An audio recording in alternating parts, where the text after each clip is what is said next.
Hi, this is Kerby Anderson. You know, each day we take on the tough issues and provide a biblical perspective to them. The topics we cover are wide-ranging: apologetics, theology, prophecy, creation and evolution, intelligent design, marriage, family, child-rearing, the millennial generation, trends in society, politics, economics, business, religious liberty, the Constitution, public policy, foreign policy, military policy, tensions in the Middle East, abortion, homosexuality, pornography, sexual ethics, media, technology, history, and America's godly heritage.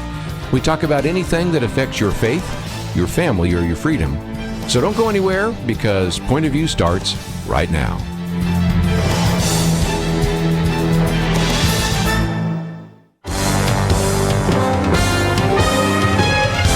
Across America, live. This is Point of View.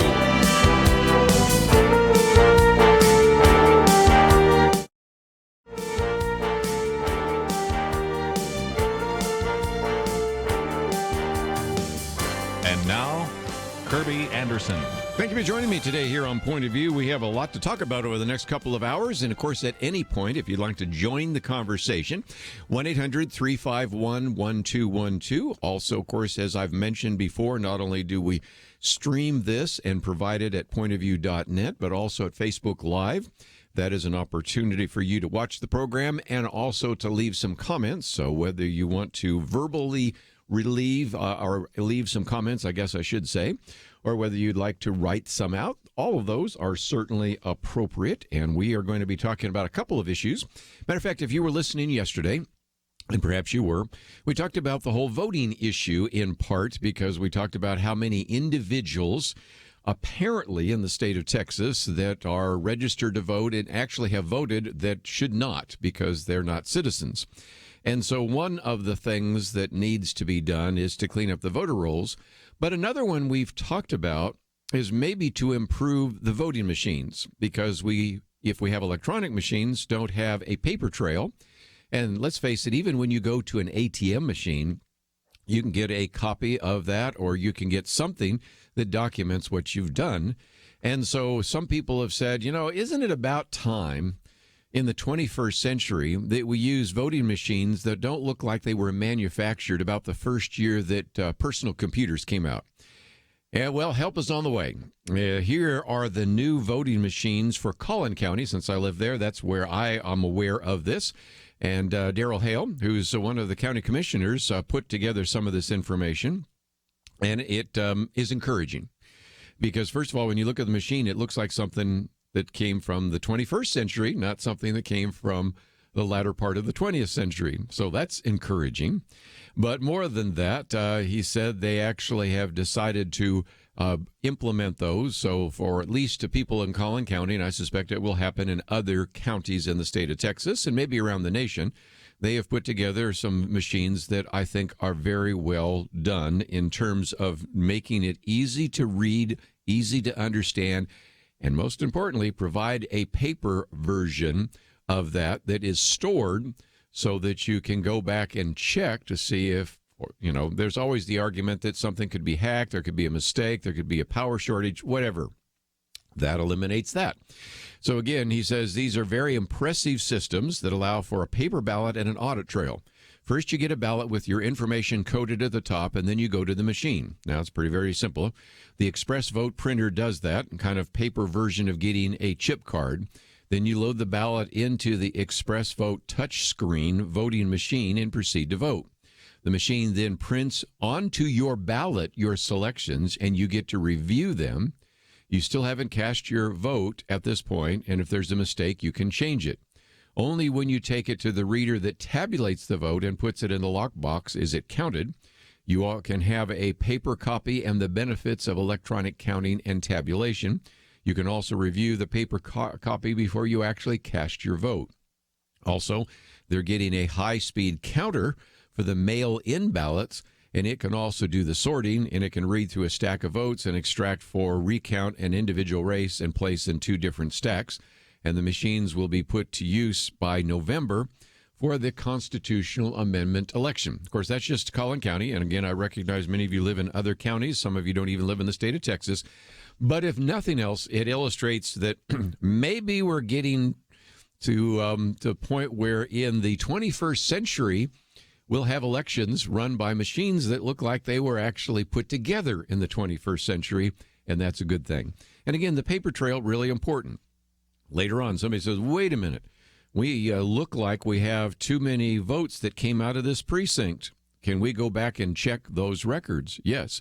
Or we are just convinced that something doesn't seem right in this particular precinct because we have seen historical patterns. Can we check and make sure that there wasn't some glitch? You have a paper trail, and I just think there are just so many benefits to that again, we will see unfolding in perhaps the next couple of years, and we certainly need those once we get past that. And it's nice to be able to test that out this November when we have the elections. Really, they're just votes on the constitutional amendment. We're not talking about a Senate race, a congressional race, or a presidential race. So if there are any bugs, those will hopefully be worked out. One would hope they'd be worked out before they actually put the machines up in November, but that's another whole story, which we have talked about on this program before. When we come back, I want to talk about media, but I thought just real quickly I'd mention something else, and that is we have Naomi Rowe, who is actually been put forward to replace Brett Kavanaugh. You might remember Brett Kavanaugh was on the District Court of Appeals in D.C. Of course, he's now a Supreme Court justice. And so we are seeing once again how Democrats are going to go after individuals. And this particular article that appeared in the Wall Street Journal said, remember Brett Kavanaugh's high school yearbook? Oh, yeah, there we go. Democrats poured over every word to try to disqualify him for the Supreme Court. Now they're employing a similar tactic by actually trying to defeat Naomi Rowe, who is the nominee for his seat. BuzzFeed News recently published a story about some of the writings of Miss Rowe, who is President Trump's nominee for the seat vacated, of course, by Brett Kavanaugh. Since 2017, she's actually run the White House Office of Information and Regulatory Affairs. She's managed the deregulatory work, which is probably one of the reasons why the Democrats have wanted to come at her, because remember, there was an idea of trying to get rid of 2 regulations for every new one. Then it got to be up, to 17 to 1, and now I think it's up to 22 to 1. So been a lot of regulations that are no longer. Anyway, she cleared the Senate for the post in a bipartisan support back then, unusual during the Trump era, but nevertheless got bipartisan support. Of course, now the Democrats are coming after her because, and she's got a lot of negatives according to them, she clerked for Justice Clarence Thomas. She taught at George Mason University's law school. She worked in George W. Bush's White House, and of course now has worked in the Trump White House. So that's enough to say, that's it, let's get rid of her. But how do they do so? Well, this is where the scoop that appeared in BuzzFeed comes into play, because they say she wrote some inflammatory op-eds while she was in college. Yes, apparently, they said, this is why some people get into journalism. The story is clearly an attempt to do opposition research. But I love this line, and that's why I wanted to get to that before we take our break. And that is, the Wall Street Journal editors put it this way. They said, not long ago, before everyone's entire life was politicized, college was a period of intellectual development. Students are young and often write with more passion than wisdom. And if writing or remarks at age 22 are disqualifying for public life, then every member of Congress might as well resign right now. Again, some of the comments you make really aren't that bad, but nevertheless, it's enough to say, can you believe what she said when she was 22 years of age? Yeah, I can believe that, and I think it has no bearing whatsoever on whether or not she should actually be in the D.C. court. But, of course, we have a precedent. If you remember, a number of months ago, we talked about an individual when he was at Stanford wrote some things, and that was enough for at least even a few of the Republicans to say, you know what, I don't think we want him on the Ninth Circuit Court. So we'll see if the tactic works this time. We'll probably have more to talk about that on our Friday weekend edition with Lathan Watts, but we'll need to take a break, come back with more right after this.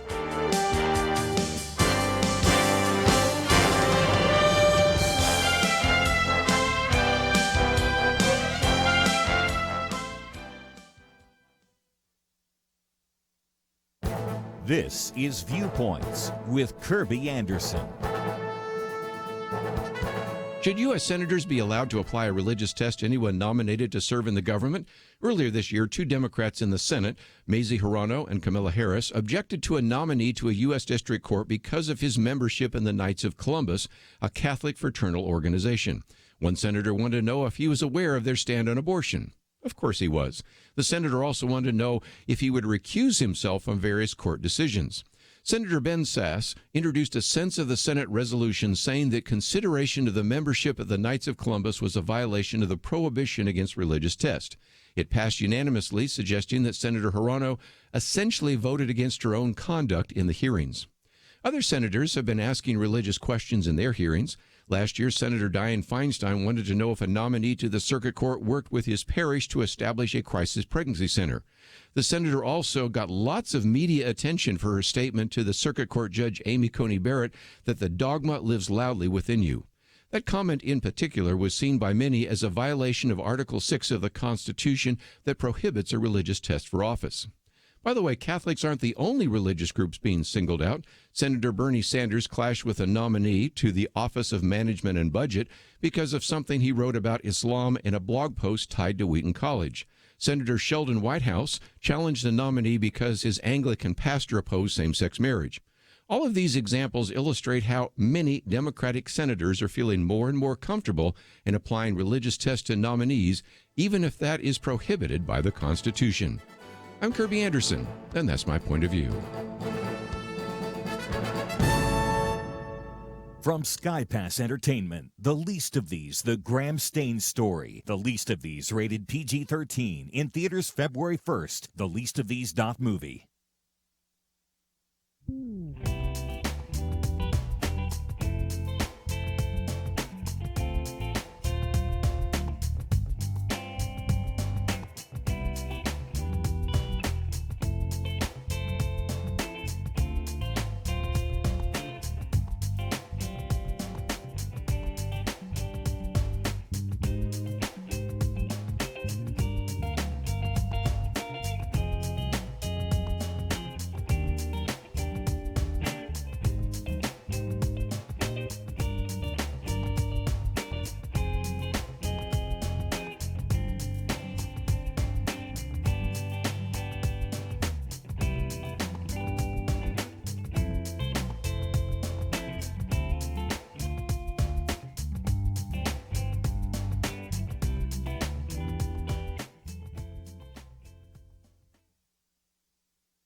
You're listening to Point of View, your listener-supported source for truth. Back once again, if you'd like to join our conversation, 1-800-351-1212. I want to talk about press bias for just a minute. Two of the articles we've posted relate to that.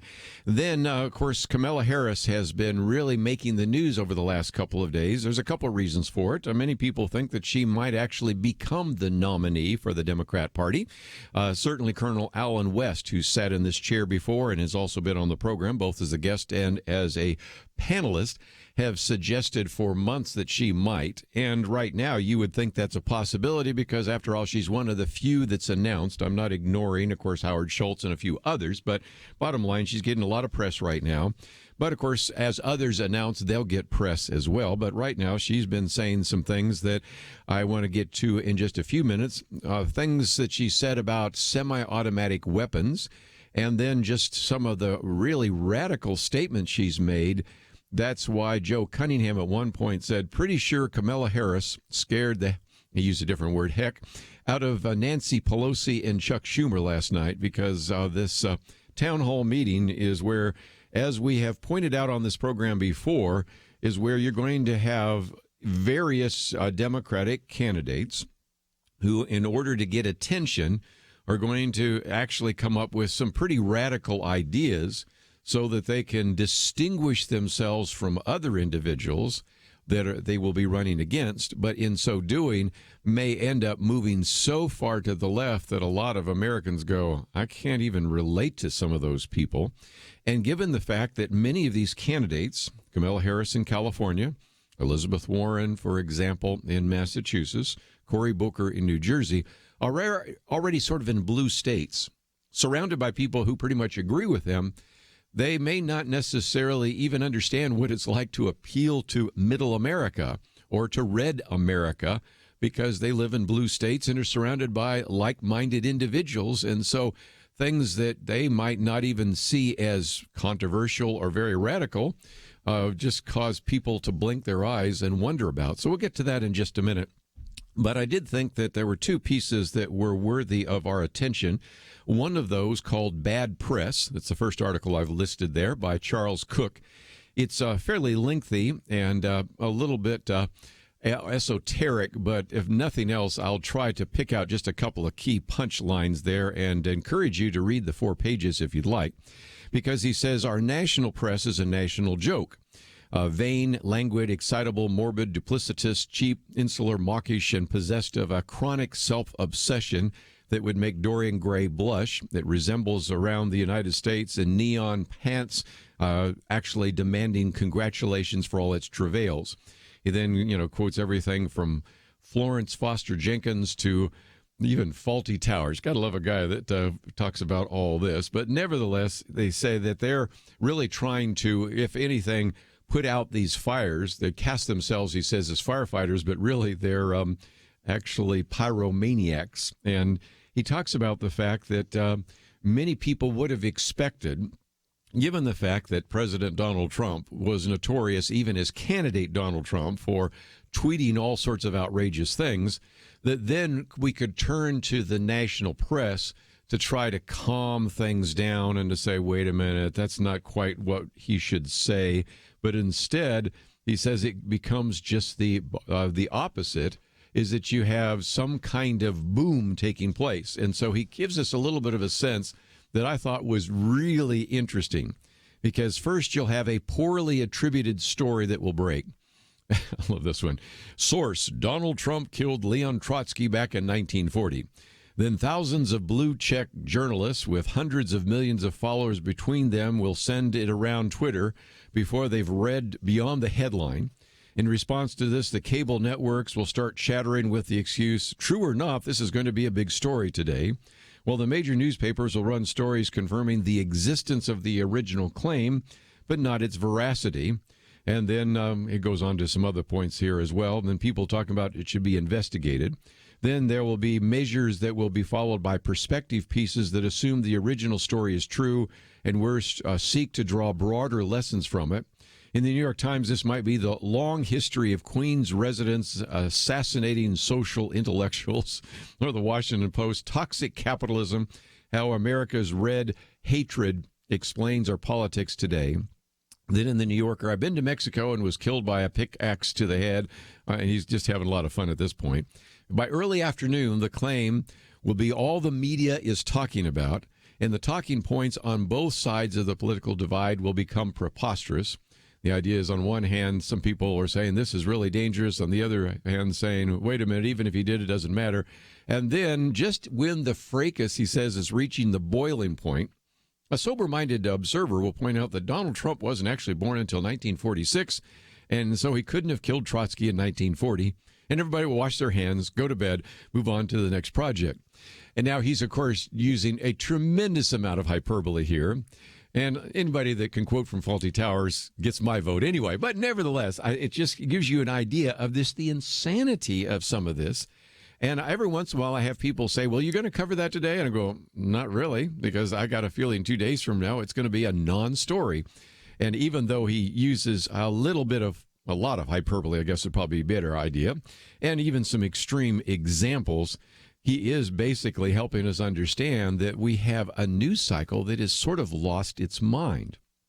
Now, in the midst of that, what is so interesting is then he talks about the fact that the media oftentimes complains about how Donald Trump is attacking the First Amendment. And I thought it was interesting because one of his key sentences is this: in complaint after complaint, the press and the First Amendment are held to be synonymous when they are no such thing and cannot logically be so. He says Thomas Jefferson, who was as reliable critic of suppression as the early republic played host to, wrote famously that if you were to decide whether we have a government without newspapers or newspapers without a government, he said, I wouldn't hesitate for a moment to prefer the latter. latter. So obviously, he was a proponent of the First Amendment. Yet he also contended that nothing can now be believed which is seen in the newspaper. So the point I'm making is that almost every time Donald Trump calls out the mainstream press, fake news, calls out some of the reporters, Jim Acosta probably the kind of the natural target, they all say, well, he's attacking the First Amendment. No, they're just basically pointing out that you have been caught up in some of the hysteria as much as anybody else. And when we turn to the newspapers or turn on a television or listen even to radio and expect maybe some calm perspective, we sometimes get just the opposite. And so, again, one of the things we've also posted here is the only cure for media malpractice.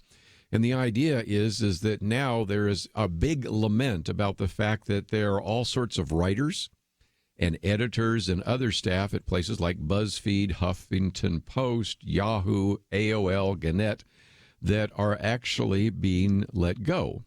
And part of the implication of that is that people aren't as interested in some of those sources of news, and I put news sometimes in quotes, air quotes a little bit, because they just simply don't provide the service that people actually expect.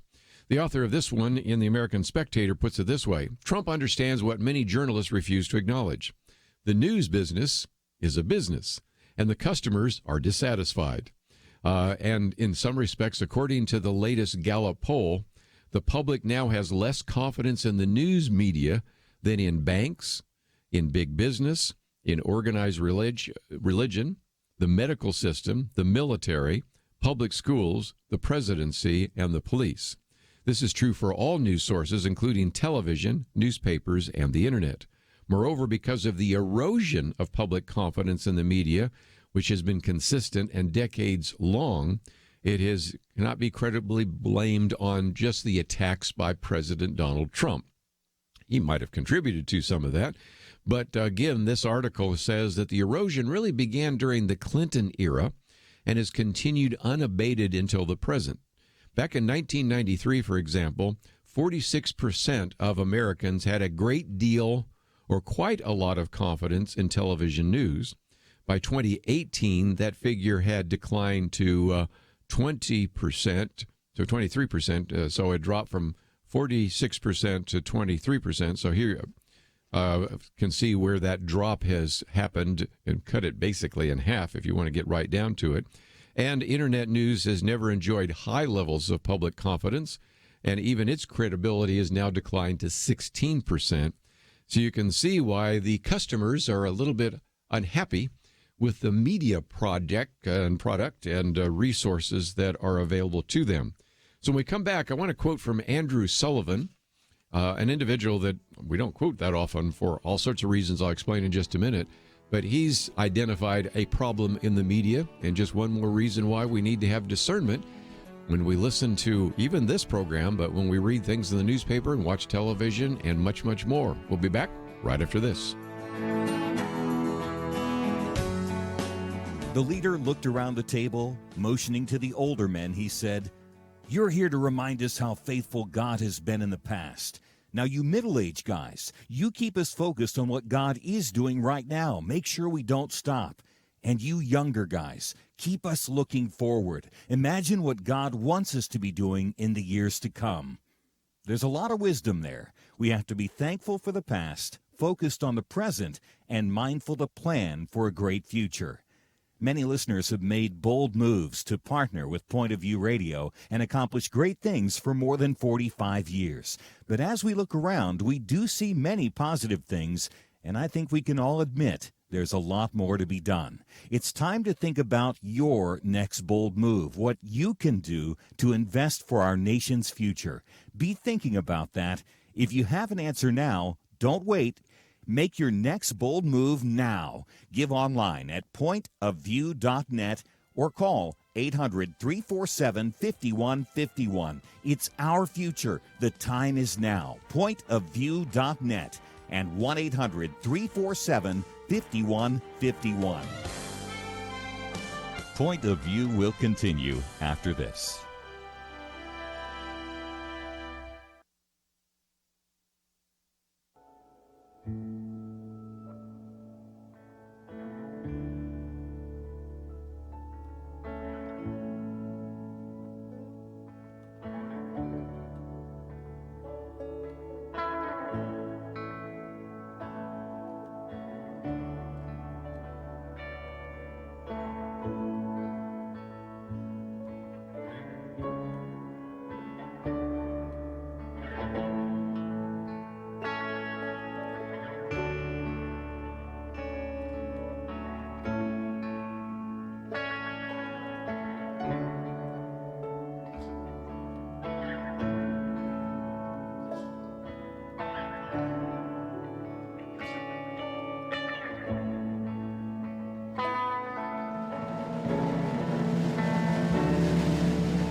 You are listening to Point of View.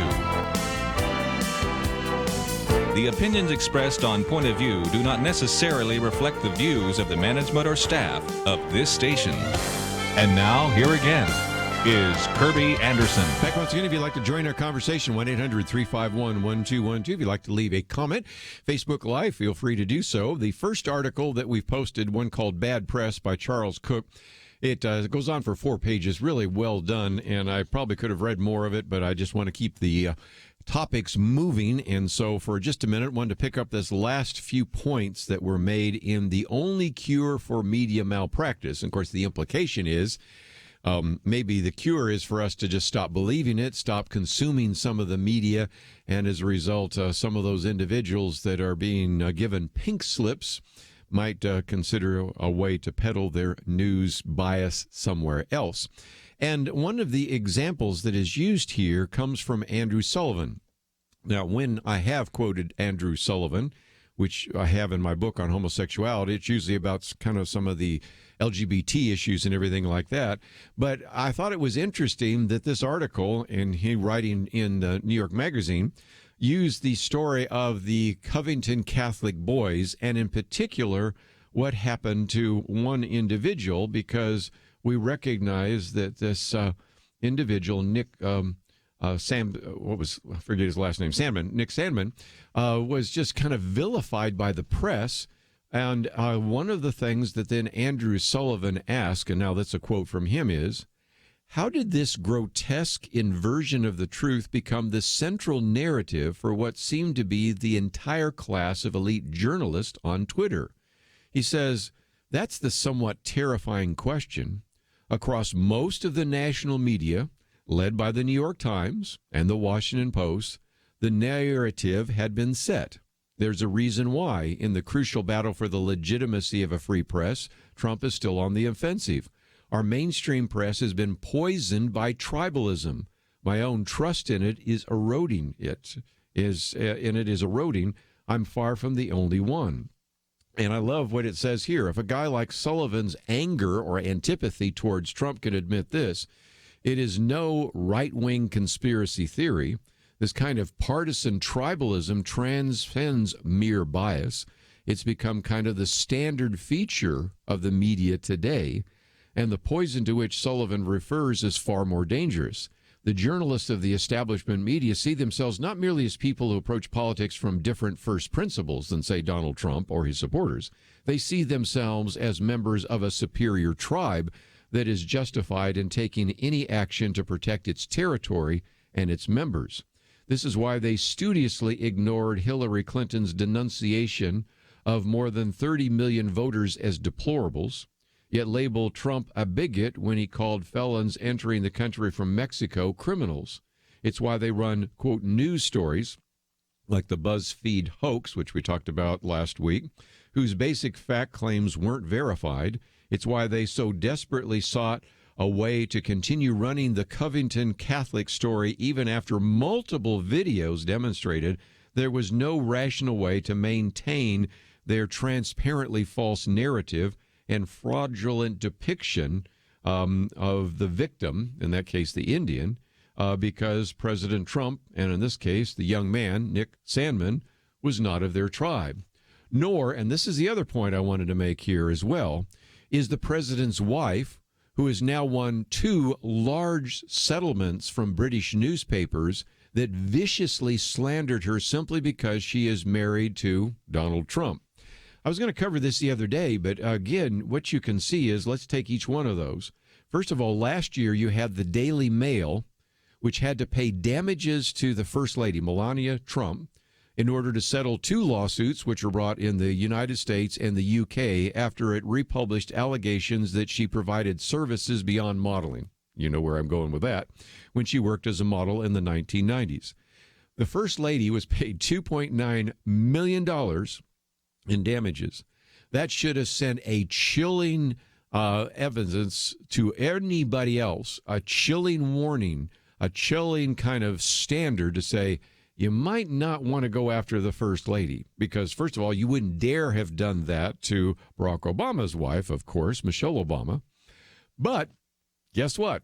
the one I was going to cover last week is now the Telegraph, another British newspaper, was also forced to pay damages as well. And let me just read part of their, well, you might even call it humiliating apology. The Telegraph said, quote, "We have been asked to make clear that the article contained a number of false statements which we accept should not have been published. We apologize unreservedly to the First Lady and her family for any embarrassment caused by our publication of these allegations. As a mark of our regret, we have agreed to pay Mrs. Trump substantial damages as well as her legal costs." You can't even imagine some of those kinds of statements being made about Michelle Obama, nor should they have been then, nor should they now. But again, it just shows you how kind of tribalism has taken over. And some of the stories there that she cried on the night of the election, just all sorts of things, including some very sleazy kinds of things, which, again, since it's a family-oriented program, I won't mention. But the kinds of things that have been said about Melania Trump, not just in the Twitterverse, and the universe of Twitter is bad enough, but by so-called mainstream press, is just another reason why there are more and more people that are saying maybe the best way to cure media malpractice is simply to ignore what's being said so that they have to let more people go. And in the case of at least the First Lady, when things are actually libelous, and I understand now that Nick Sandmann has a lawyer that may actually bring some suit, we'll see whether that goes anywhere, to actually deal with some of that in a court of law. But nevertheless, let me get on to a couple other issues, because we, if you don't want to hear it, going to have to face the fact that we are already sort of in the midst of a presidential campaign because of the announcement of people like Kamala Harris, Elizabeth Warren. Of course, I might also mention Howard Schultz of Starbucks and others.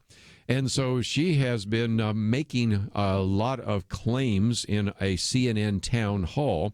But one of those that people are starting to talk about is when she said this: "We've got to have smart gun safety laws in this country. We've got to stop buying this false choice.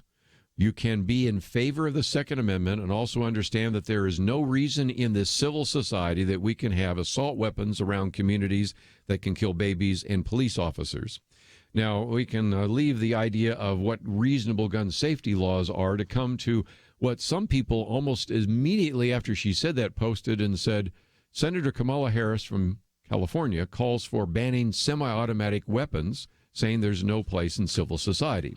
Now, that might be an overstatement because she never specifically says semi-automatic weapons, but the distinction between what she once banned, and of course she's been speaking out against semi-automatic weapons after the shooting in Parkland and in Las Vegas.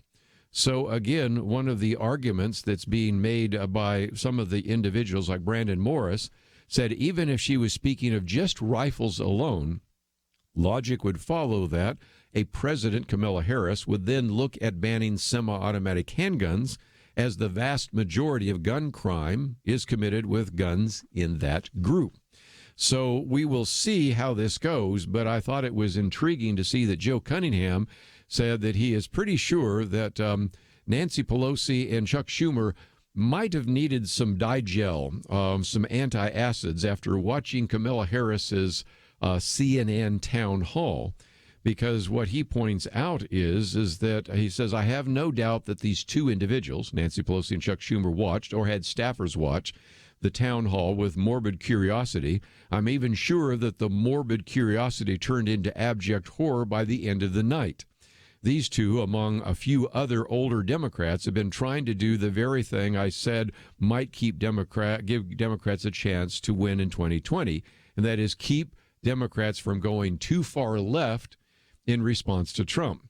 But now he goes on to say that Democrats, until now, have played the long game, objectively trying as much as possible by inching very slowly towards what might be some leftist ideas.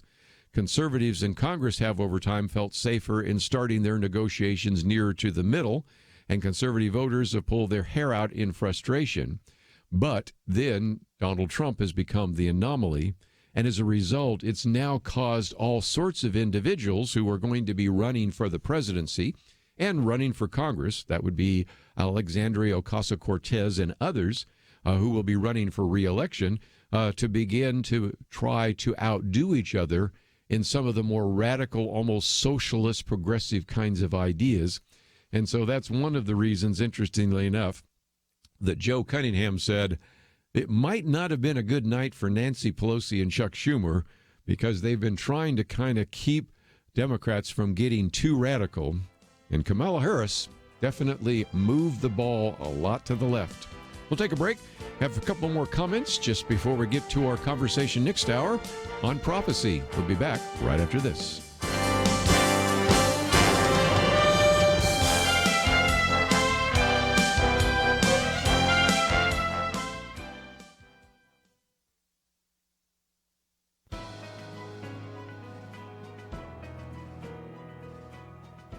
Welcome to the First Liberty Briefing. I'm Jeremy Dice. Oscar Rodriguez is a decorated Air Force veteran who retired in 2013 after 33 years of service.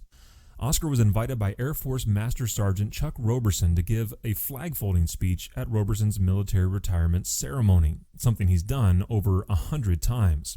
Oscar agreed to give his stirring and patriotic speech, but the Air Force unit commander at Chuck's base presented a problem. Oscar's flag-folding speech included the word God. First, the unit commander tried to prevent Oscar from even attending the ceremony. When he was informed that he could not legally prevent his attendance, he told Chuck that Oscar could not give the speech. But like any good airman, Oscar was not going to abandon his wingman. He decided to give the speech anyway. And as a private citizen, Oscar is no longer subject to the commander's authority. But when Oscar stood to deliver the speech during the retirement ceremony, 4 senior airmen approached him, assaulted him, and physically dragged him out of the retirement ceremony before he even had a chance to say the word God. The Air Force broke the law and abused its power, discriminating against Oscar and service members everywhere who want to mention God in their private retirement ceremony. First Liberty Institute represents Oscar because no one should be assaulted for mentioning the name God. To learn how First Liberty Institute is defending religious liberty for all Americans, visit firstliberty.org. You can learn how to protect religious freedom in the workplace, public schools, church, the military, and more by downloading First Liberty's free Religious Liberty Protection Guide at firstliberty.org. That's firstliberty.org. If you want hope for religious freedom, go to firstliberty.org.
Now, back to Point of View, your listener-supported source for truth. Back for a few more minutes. Let me just mention next hour, if you're interested in prophecy, and even if you're not, I think this book is going to be very helpful.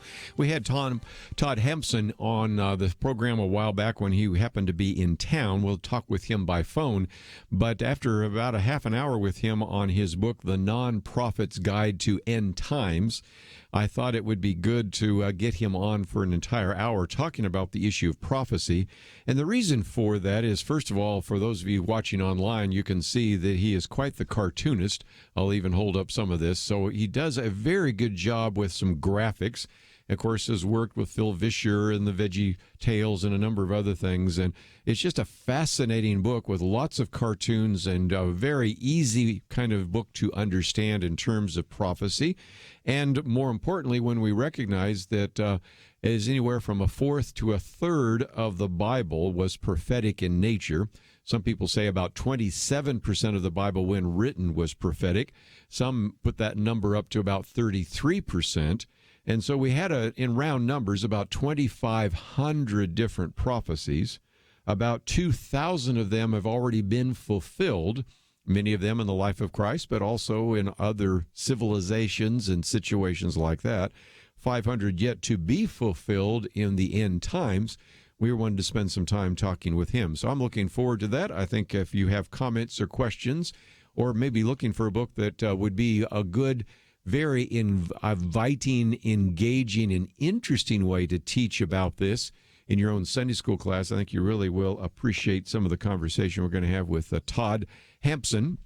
But before we take a break, I thought I'd pick out one more thing to mention, and this comes from our friend John Smearick, who's been on the program with us quite often. And as an individual that writes on a variety of different issues, but also, of course, written a book dealing with the issue of immigration, he pointed out that Tom Brokaw got himself in trouble the other day because he really spoke the truth. But, of course, in this day and age, when you speak the truth, it's defined as racist. And that is Tom Brokaw was trying to be balanced in his perspective, and he said, why are we having problems with immigration?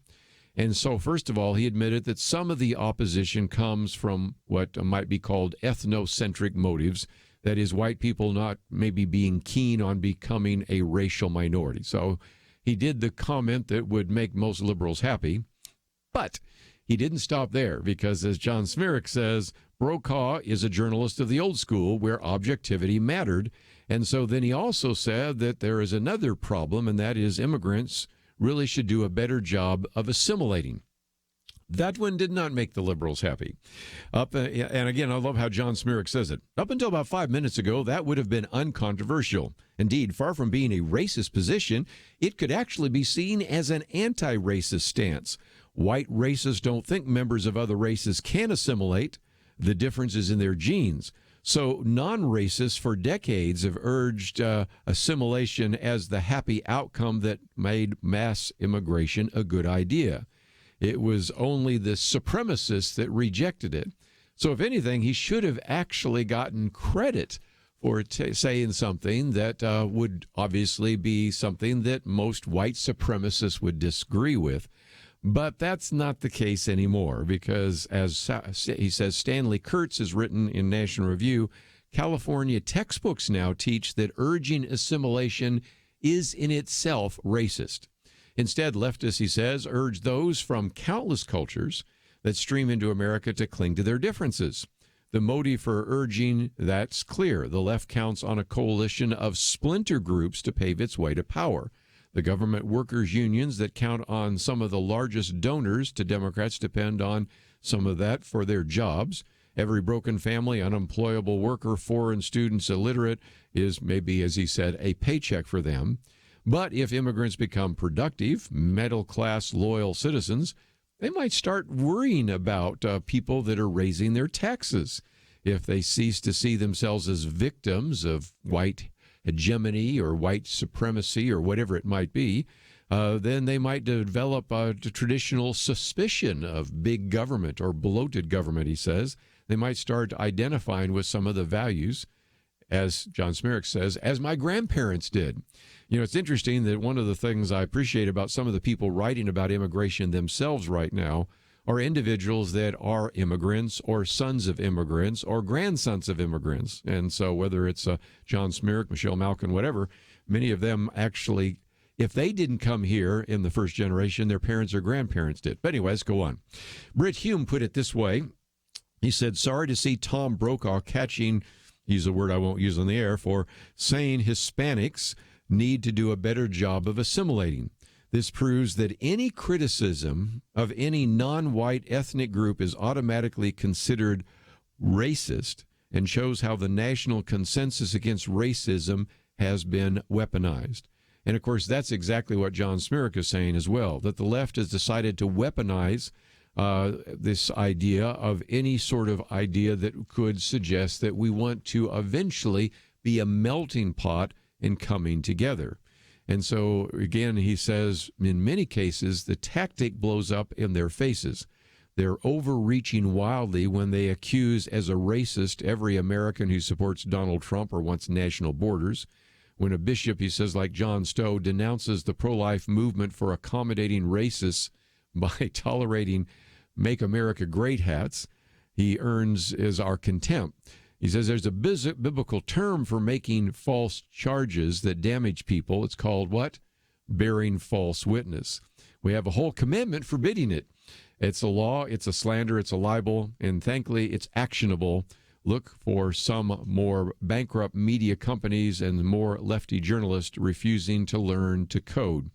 And so he goes on and points out that, again, when we talk about assimilation, this is really important because right now we recognize, let's just use the Hispanic population because he gives us some examples. They're learning English, but again, as they learn that English, sometimes they also are learning how there is a free meal ticket. And John Smirek points out the fact that almost 2/3 of non-citizen households collect such benefits compared to 3/4 of citizen households. So he sees a real distinction from that. And if you'd like to read more, he has co-authored a book with Al Peralta called The Politically Incorrect Guide to Immigration. We did do that interview with him a while back just to give you some of the facts and figures that sometimes never get reported by the mainstream media, which kind of brings us back to the conversation we had just a few minutes ago. Let me just mention before we take a break that we've got a couple of things on the website here. First of all, my commentary today is on religious tests. That almost relates to some of the conversation we had at the very outset about the individual that in that particular case was being vilified because of some things she wrote when she was, 22 years of age in college, and maybe didn't say them in the most correct way possible, but those were just simply dredging out some of her ideas, some which were religious, many which were not. But also we point out in this particular case that, as we talked about with just a minute ago, Kamala Harris now running for the presidency, she and Mazie Hirono were asking all sorts of questions about the religious perspective of individuals for those who are being nominated to the federal court. Also talk about the fact that because of that, Senator Ben Sasse introduced a sense of the Senate resolution condemning that. And in the past, we've had everything from Dianne Feinstein to Bernie Sanders asking tough questions either of Catholics or of Protestants about something that they've written that might have a religious perspective. And we are told that theoretically, at least, the Constitution prohibits in Article 6 asking for a religious test for office. But more and more, we're seeing a lot of those individuals, some of whom are running for the presidency, that feel quite comfortable asking religious questions and, in a sense, applying a religious test to people that have been nominated. We'll see how that plays out in the campaign, but we're going to come back and talk about prophecy right after this. Why should you become a partner with Point of View Radio? Because for decades, this team has made a significant difference in lives and communities across the nation. Because America is dying for lack of biblical wisdom about life and culture. You should give because your gift will make possible cutting-edge information on issues that matter, information you won't hear anywhere else. Why? Because your gift will change lives, because you'll influence our culture with biblical truth, and because you can make a difference for the future. Our nation needs a truth team very badly. Support Point of View Radio today at pointofview.net. Click on Join the Truth Team and choose your level of support. Pointofview.net or call 800-347-5151. 800-347-5151. Or mail that first donation to Point of View, Box 30, Dallas, Texas 75221. Box 30, Dallas 75221. Point of View will continue after this.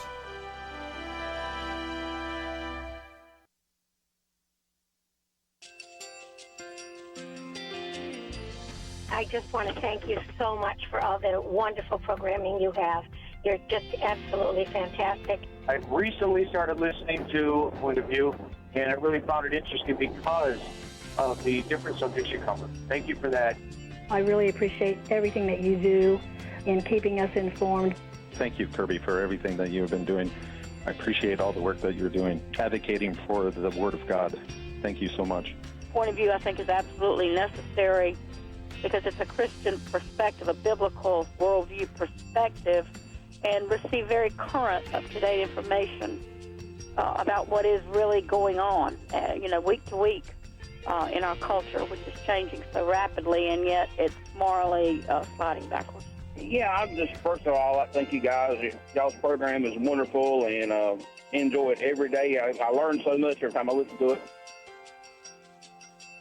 Point of View Radio Talk Show.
Hi, this is Kerby Anderson. You know, each day we take on the tough issues and provide a biblical perspective to them. The topics we cover are wide-ranging: apologetics, theology, prophecy, creation and evolution, intelligent design, marriage, family, child-rearing, the millennial generation, trends in society, politics, economics, business, religious liberty, the Constitution, public policy, foreign policy, military policy, tensions in the Middle East, abortion, homosexuality, pornography, sexual ethics, media, technology, history, and America's godly heritage.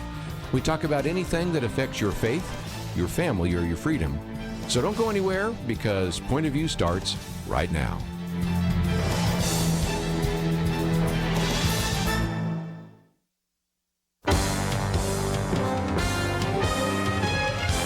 Across America, live. This is Point of View.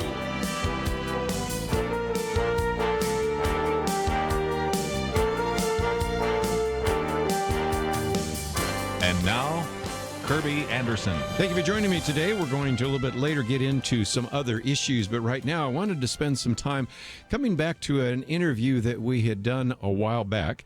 When Todd Hampson was in studio. He'll be by phone with us this time, but it was a short interview that we did when his book came out, The Non-Prophet's Guide to the End Times.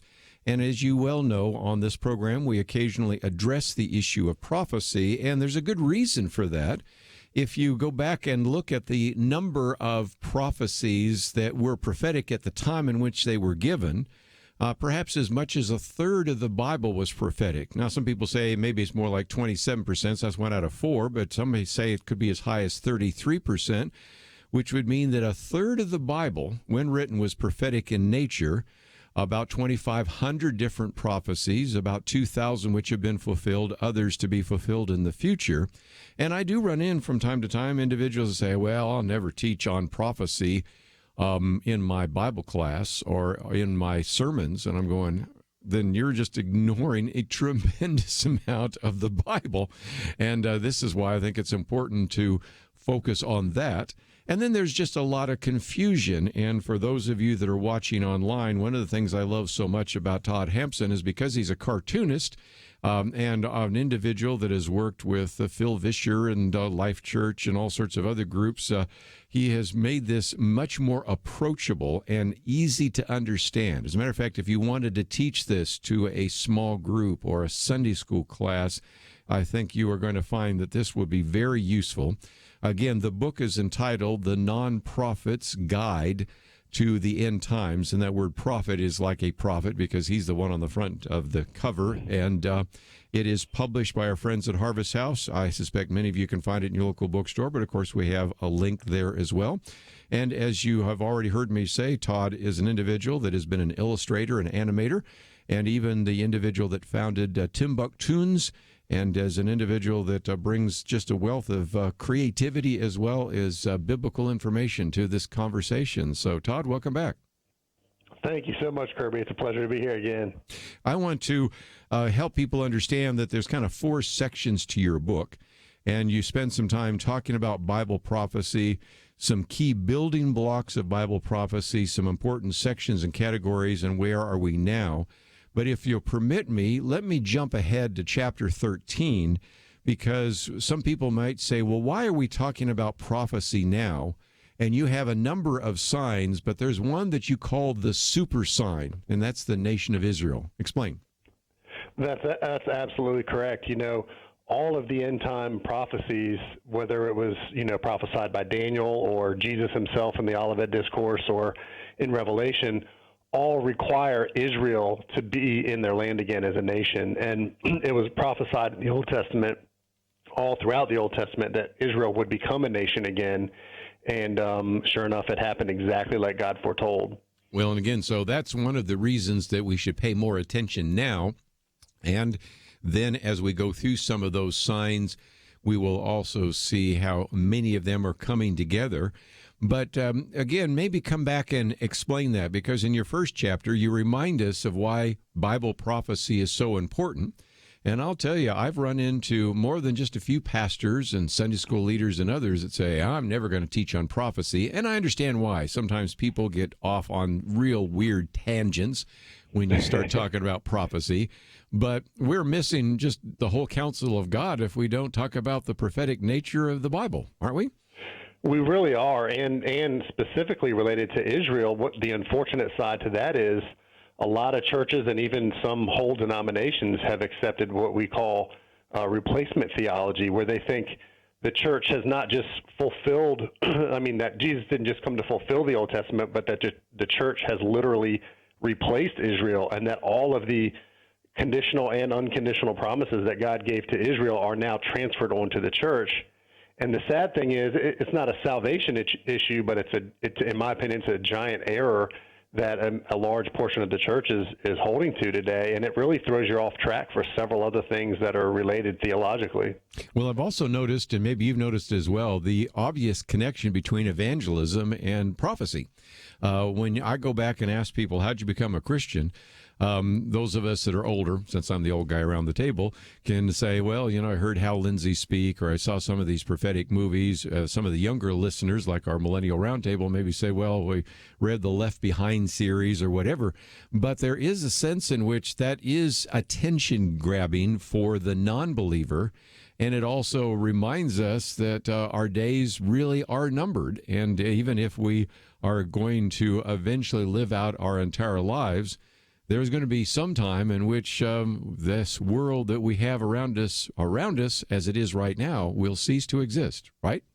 That is absolutely true. And, I've seen several cases where, and I understand why some people don't teach prophecy, and of course you can't teach it sensationalistically, but what I've seen firsthand and what I've heard a lot of pastors who teach Bible prophecy tell me is that still, when they teach Bible prophecy, people come to the Lord. People, yes. It brings everything about our future and eternity front and center, and really forces us to think about all the things that people typically think of, when it comes to life and death. One other aspect of evangelism has to do with one of your chapters on messianic prophecy. Now, this is a place where I don't think anybody would have a disagreement theologically, because we see that you have hundreds of prophecies, and in about 100, I think you have 109 different categories of prophecies written down in the Old Testament, which were literally fulfilled in one person, Jesus Christ.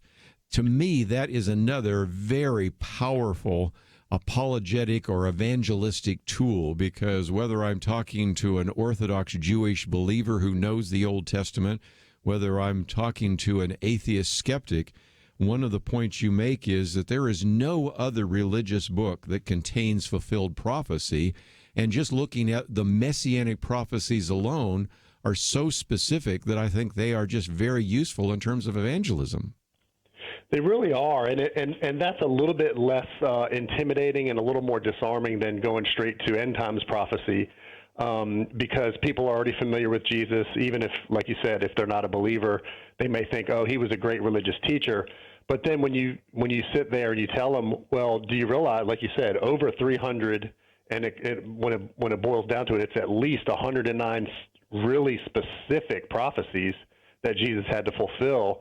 To the fact that he fulfilled every single one of those, and none of them could be self-fulfilling prophecies, and many of them are corroborated by extra-biblical accounts. So when you talk to a non-believer about that, it kind of gets their attention. And, I came to the Lord at 13, and one of the main things that made me really kind of broke down the walls and made me see that the Bible is from God is fulfilled prophecy, specifically with the prophecies fulfilled in the person of Jesus. Well, let's take a break, and when we come back, we're going to talk about some of these key building blocks of Bible prophecy, and then we'll get into some of those signs. And a little bit later, we'll open up the phones. Perhaps you have a comment or a question, but just want to give you some basics on this whole idea of Bible prophecy. It is such an outstanding book, published by Harvest House. You might be able to find it in your local bookstore, but if not, we have links so that you can get it both in paperback and on Kindle. Let's take a break. We have a lot more to cover, and we will do so right after this.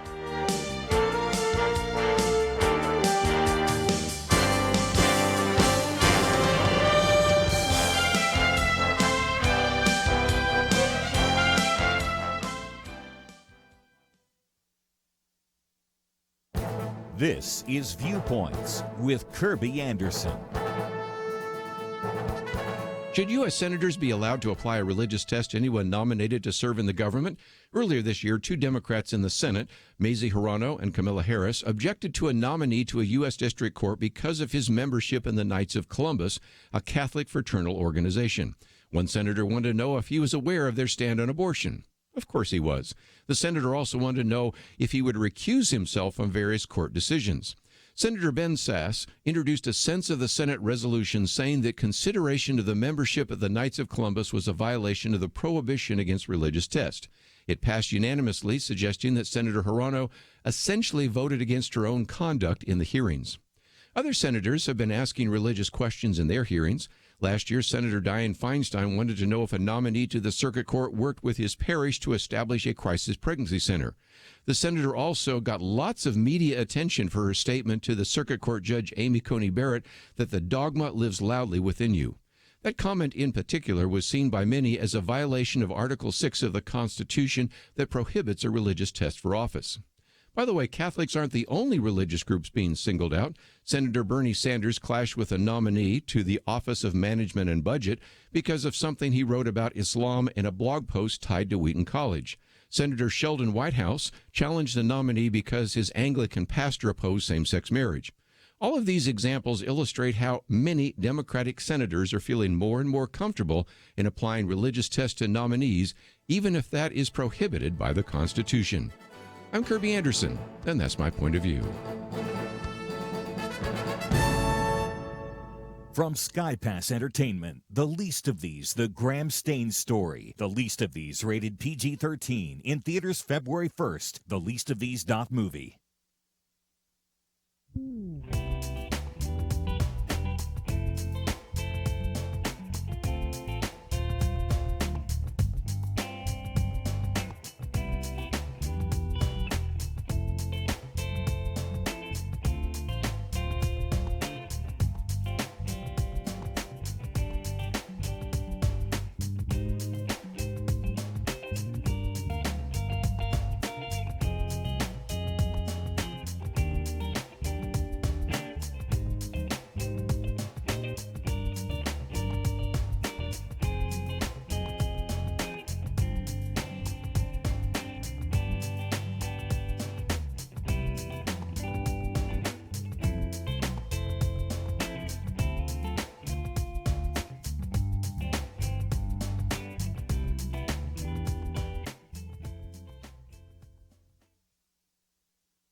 You're listening to Point of View, your listener-supported source for truth. Todd Hampson with us today. And by the way, if you'd like to visit his website, we have a link there, toddhampson.com.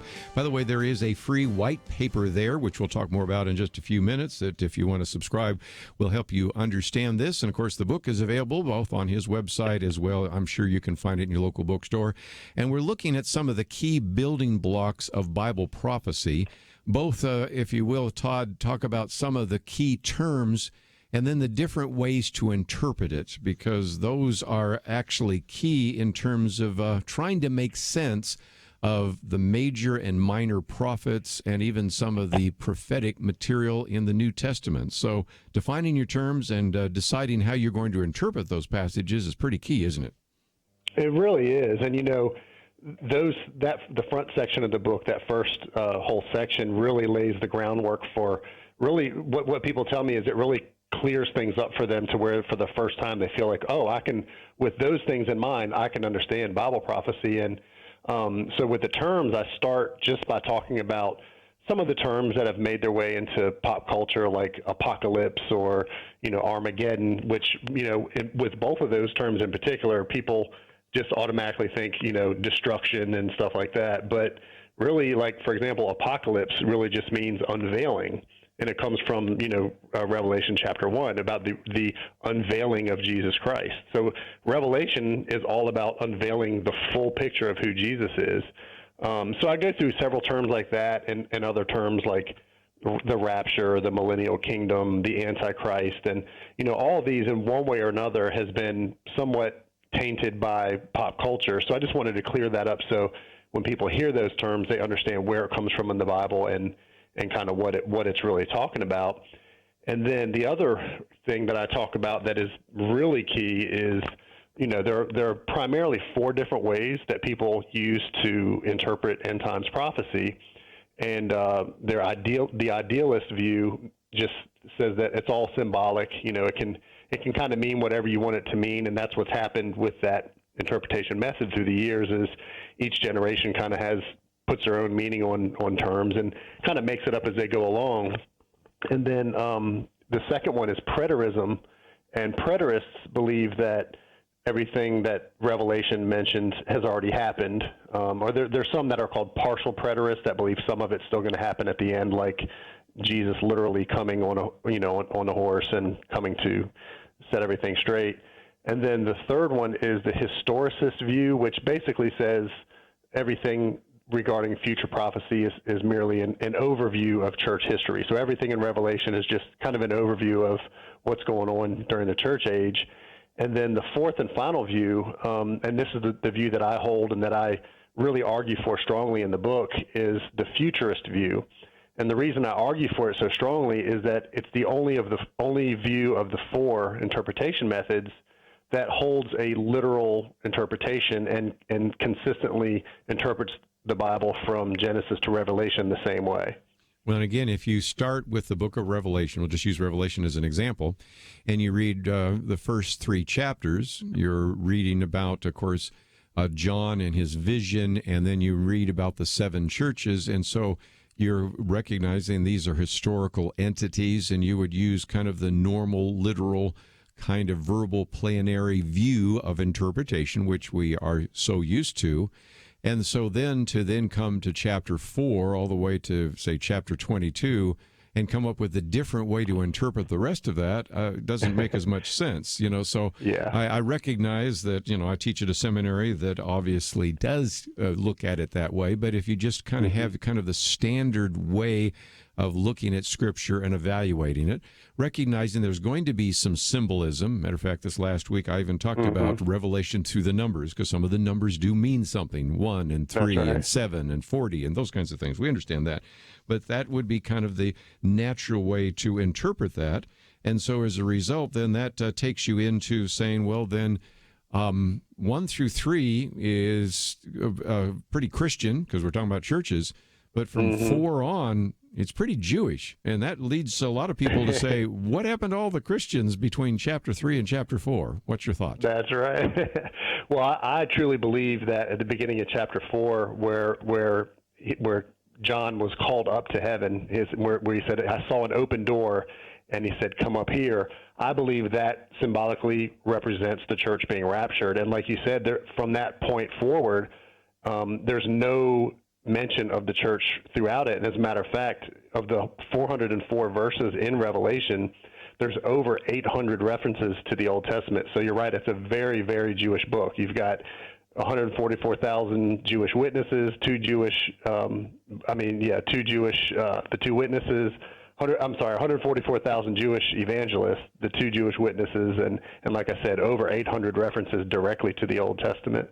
And again, while we're talking about that, before we take a break, you have a very arresting diagram. I'll hold it up again for those maybe watching online, between the parallels of the two major judgments. Let's go back to the book of Genesis, and you have, of course, the worldwide judgment of Noah's flood and what happens there, and so entering into the ark and then coming back out of the ark.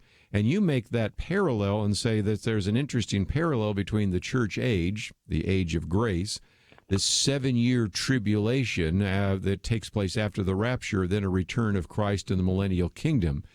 Many people maybe have never really thought about the connection and the parallel between Genesis and Noah and the ark, and what you read in the book of Revelation and a little bit even in Daniel and Matthew 24 in terms of the church age, the tribulation, and the millennial kingdom. Yeah, it's really fascinating, that, and also the judgment of Sodom and Gomorrah. And basically what I was doing in that chapter was painting a picture of God's character and his pattern of judgment, his pattern of behavior. And in every single case that's in Scripture, he always gets his people out first.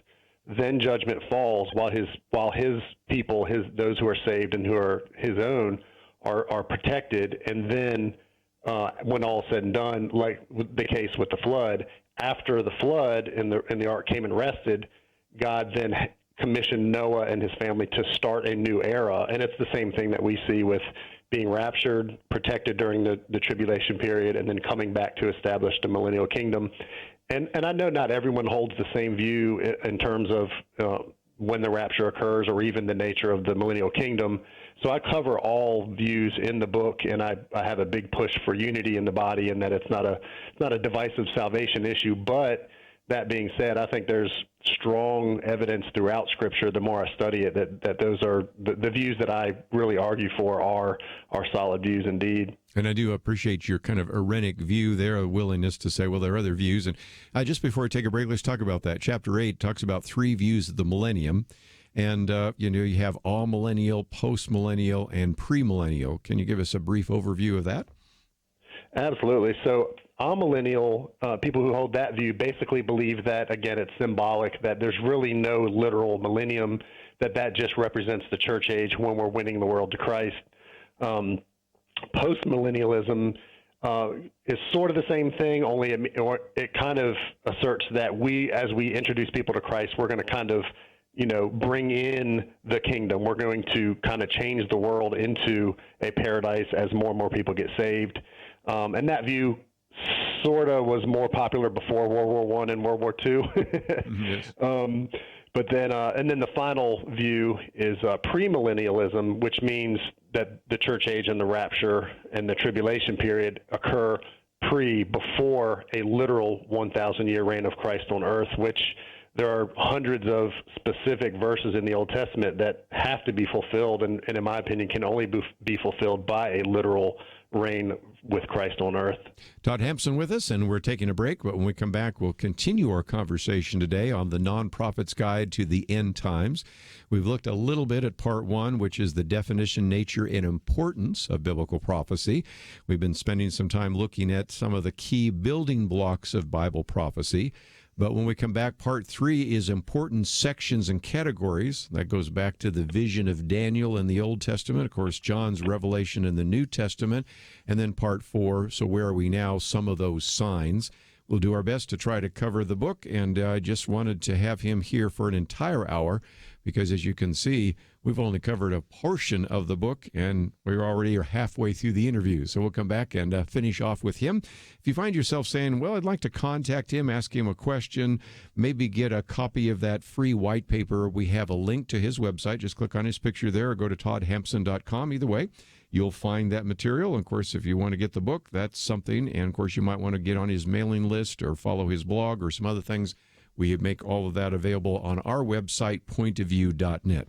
We'll come back and continue our conversation about prophecy, looking first at Daniel's vision and then the revelation of John, and then we'll get into some of those important signs of the end times. All that coming up right after this.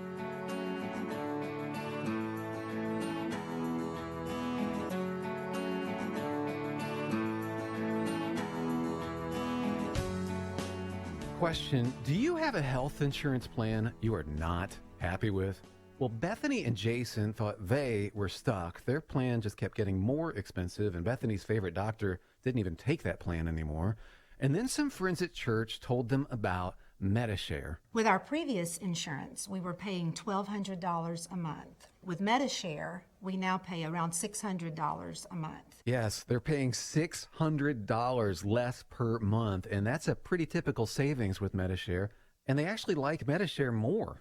I was able to go back to my original doctor that I absolutely loved, and it's just been an absolutely beautiful thing being a part of MediShare. Yeah, so they pay a lot less, and they like it more. No wonder MediShare is growing so fast. Find out more. They're super easy to talk to. All you have to do is call 855-90-BIBLE. That's 855-90-BIBLE. 855-90-BIBLE. It takes a team to win. Be part of Point of View's Truth Team and bring truth and healing to America. Go to pointofview.net/team, pointofview.net/team, and 800-347-5151.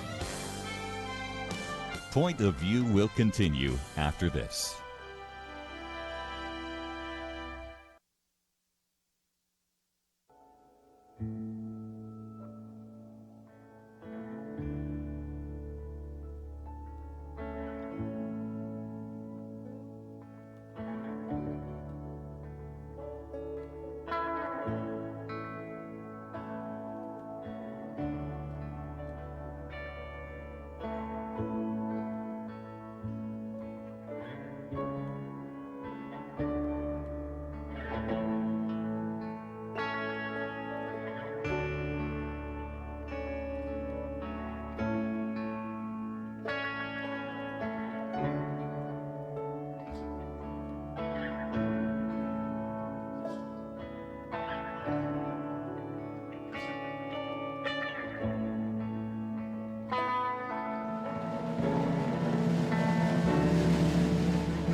You are listening to Point of View.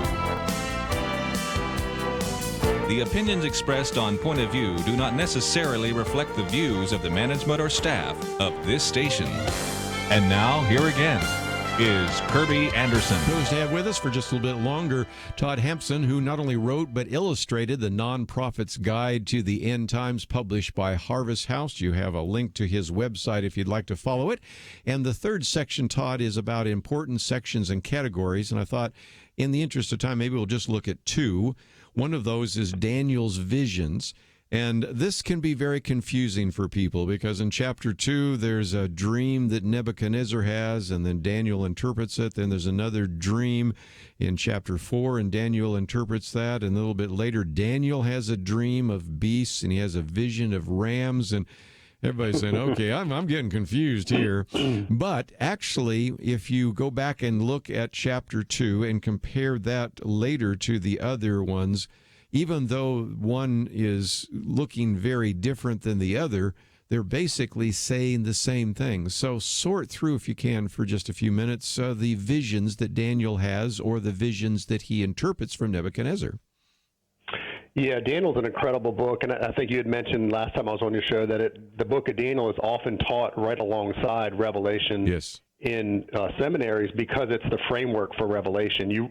One reason people get confused by Revelation is because they don't understand some of the key framework that all of that fits in, and Daniel gives us that. And it's a wonderful book. Everyone's familiar with the stories, Daniel in the lion's den and Shadrach, Meshach, and Abednego, but and those are amazing, and they teach us practically how to live in a pagan culture and still live out our faith and still be true to the Lord. But what a lot of people don't realize is that literally 8 of the 12 chapters of Daniel are prophetic in nature, and 6 of those 12 deal specifically with end times prophecy.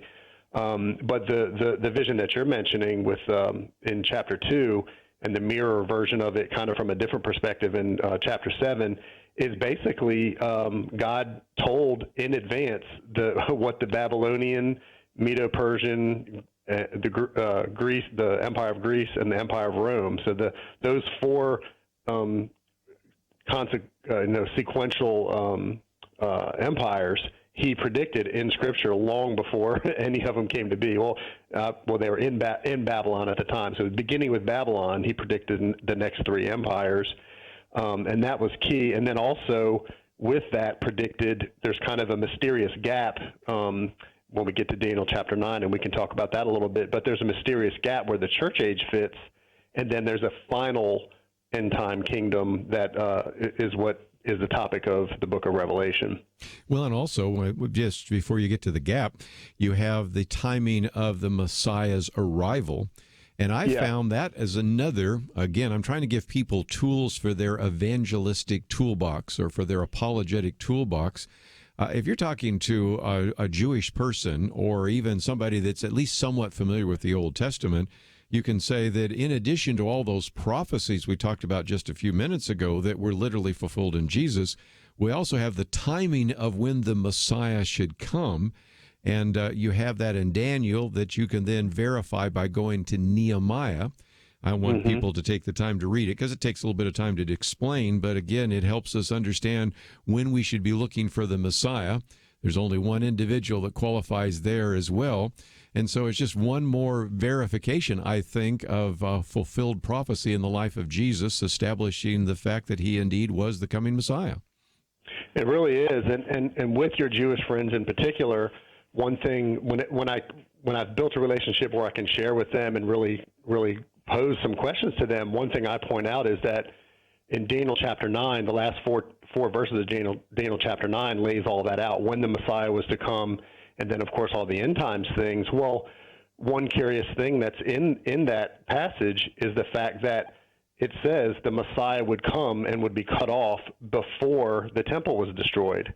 Well, I mean, we know from history, and Jewish people know very well that the temple was destroyed in 70 A.D. So who fit the description of the Messiah before 70 A.D.? So that's a kind of a non-confrontational way you can lovingly show, like, hey, look at what the Bible says. This is in the Old Testament. It says the Messiah was going to come before the destruction of the temple. So that's a powerful witness, and like you said, it's tied to the first coming of Christ. Well, let's see if we can go to John's Revelation again. I'm skipping a lot, I understand that, but again, just an end on time. When you come to the book of Revelation, okay, we already understand those first couple of chapters and the churches, but then you get to these judgments. You have these seal judgments, these trumpet judgments, and these bowl judgments. And I think the first thing to say is these are not happening concurrently, they're happening sequentially or consecutively, and each set of judgments unfold another set. I've used the example of like knocking down a number of dominoes before you knock down another set of dominoes. And so, again, if you just use kind of the literal historical perspective and you read through, you're getting a pretty good chronology of when these things would actually be taking place, don't you? I really do, and another important clue is a lot of people kind of pass over this, but when you're reading the book of Revelation, if you pay close attention to time cues, like John will say, then next, then after that, so it's definitely sequential. Right. It's not that there's no one, there's not a diagram in the book of Revelation or one chapter that specifically tells the order of every single thing. But if you're doing some study and you pay attention, you can really put together a timeline pretty easily in the book of Revelation. The only other thing I need to add, I would think, is that you also have a couple of non-chronological, if you will, parenthetical chapters there as well. Yeah. And the example I've heard used, and I've used it myself, is if you've ever climbed a mountain, sometimes you climb for a while, then you stop and you kind of look at the vista. Sometimes you're looking past where you came from or looking ahead to where you're going. And so in chapters, like really from 10 to 14, you have a couple of sections that aren't necessarily part of the chronology, but they kind of give you an overview of kind of where you are, where you came from, or where you're going. Is that fair? That is very fair. That's a great way to look at it. Yeah, and it gives you a broader context of some of the things you've already bumped into. And specifically in the middle of that, it gives you a lot of the key events that are tied to the midpoint of the tribulation and what led up to that. So, that's a great point to make. Well, again, let's, if we can for just a minute, then come to some of those signs. And one of those super signs, of course, the super sign is Israel. I thought it's interesting. Next hour, we're going to have Will Graham on the program. He's the grandson of Billy Graham, but you've got a quote there from Billy Graham. And again, he talks about that as being significant. Chuck Missler, who's been on this program with us, Dr. Tim LaHaye's been on many times with us, Ron Rhodes, Tom Ice. You start looking at all these quotes in here, virtually every one of those individuals has been on this program, and all of them point to Israel.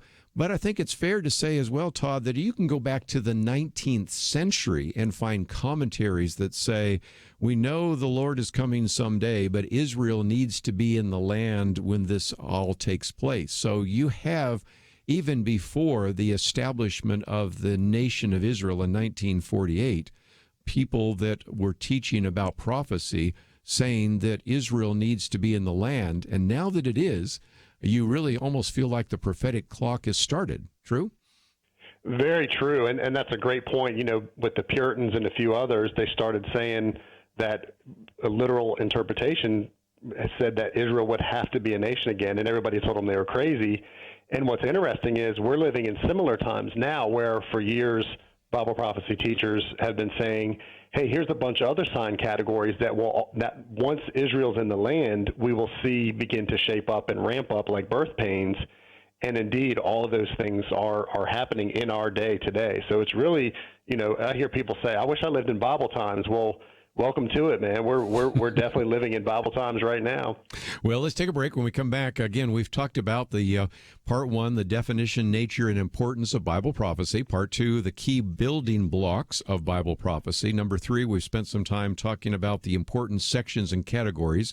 We talked about the visions of Daniel and Nebuchadnezzar, and we've also talked about briefly John's Revelation, and actually skipped a whole chapter that talked about the Olivet Discourse, but, can't cover everything. When we come back, we want to focus on some more of those signs. We've talked about the super sign, but what are some others? Signs of nature, signs of culture, signs maybe of spiritual issues, signs of technology, maybe even a sign of some of them converging together And then, of course, just talking about in light of all this, so what? How should we live? And I hope that you will find that this book is a good way to teach this. It will motivate you to dig into God's Word. I think it will motivate you to be very serious about evangelism and to recognize that we really do have some really great things to share with the non-believing world, and we don't have to apologize for our belief because we see these prophecies that were fulfilled in the past. Almost 2,000 prophecies fulfilled out of 2,500. If those were literally fulfilled in the past, we can have assurance the other 500 will be fulfilled in the future. But let's look at a couple of those signs when we come back. Todd Hampson with us as we talk about his book, The Non-Prophet's Guide to the End Times, published by our good friends at Harvest House. Look for it in your local bookstore, or else you can find some of the links that we have available on our website, pointofview.net. We'll be right back.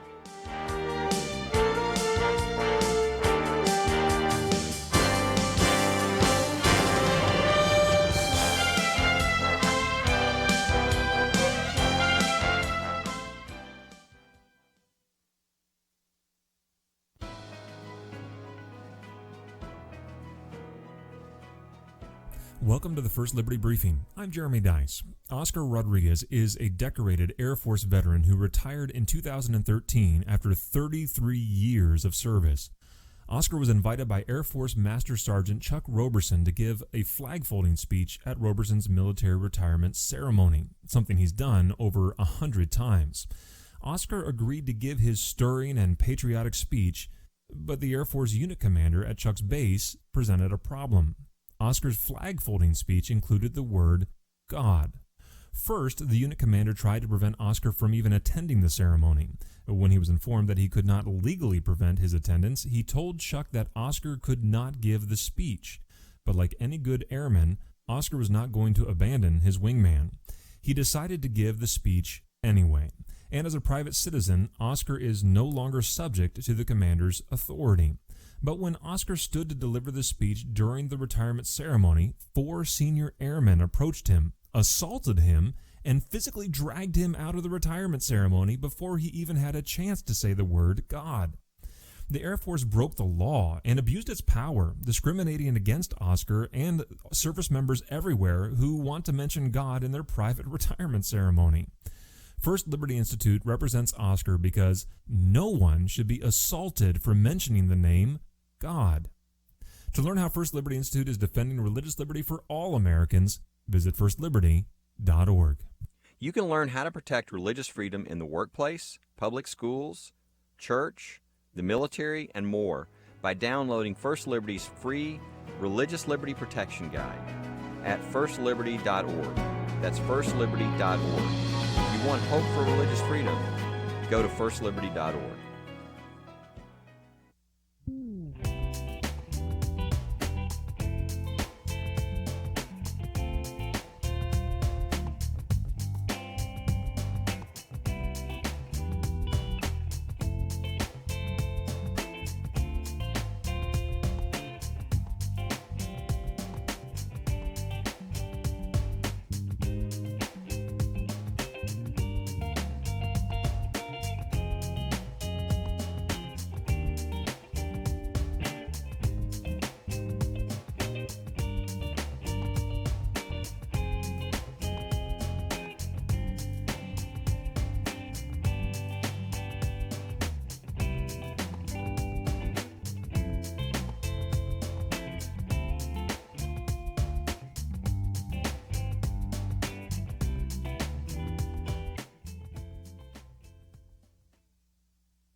Now, back to Point of View, your listener-supported source for truth. Back once again, if you would like to join the conversation, 1-800-351-1212.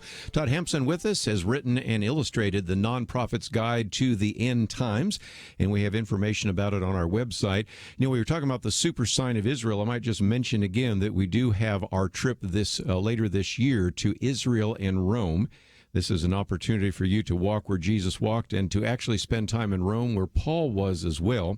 We're getting close to filling up the first of the 2 buses. So, again, if you are interested at all, you need to get your deposit in. I hate for any of you to have to be on a waiting list, since there's been a lot of interest in going to Israel in the past. And, of course, this time we'll also be going to Rome. So we have information about that on our website. Just scroll down to the right-hand side there, and you'll see the information about the trip to Israel.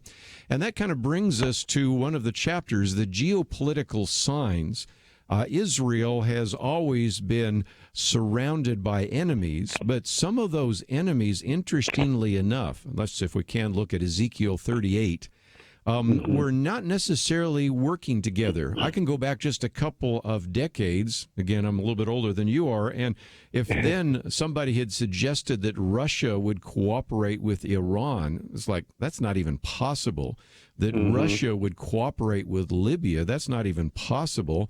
And what you have to do, of course, is understand these ancient names like Magog and Rosh and Meshach and Tubal and Persia and Cush. Some of those make sense. Persia, Iran was called Persia until about the 1930s, and some of these others. But you start putting these alliances together. Until recently, some of these alliances that someday will come against Israel didn't even make sense until the last few decades. Would you agree? Yeah, absolutely. Even the past 5 or 10 years, particularly the past 5 years, it's really ramped up. And that in particular, there's several geopolitical signs, but that one in particular is probably the biggest development in our day. And like you said, all of the players that are supposed to come against Israel from her north are literally in Syria right now. And also on the opposite side of the equation, all of the nations that, would just protest, like when they're attacked, the Bible says that there's a few nations that would just protest, but they wouldn't intervene. And one of those is Saudi Arabia. Well, up until recently, that made, again, like the other alliances, that made no sense at all. But now Saudi Arabia, Israel is basically Saudi Arabia's protector from Iran, and they have recently, just the past year or two, started really developing a relationship. And down to the specific details, like it even says that that Magog, which is Russia, and like you said, I wish we had time to kind of unpack how we get there, but it's theologians have studied it and really show it's exactly who it says it is. But it says that Russia will be the protector of Iran and Turkey. So there's all sorts of really specific details when you slow down and read that passage.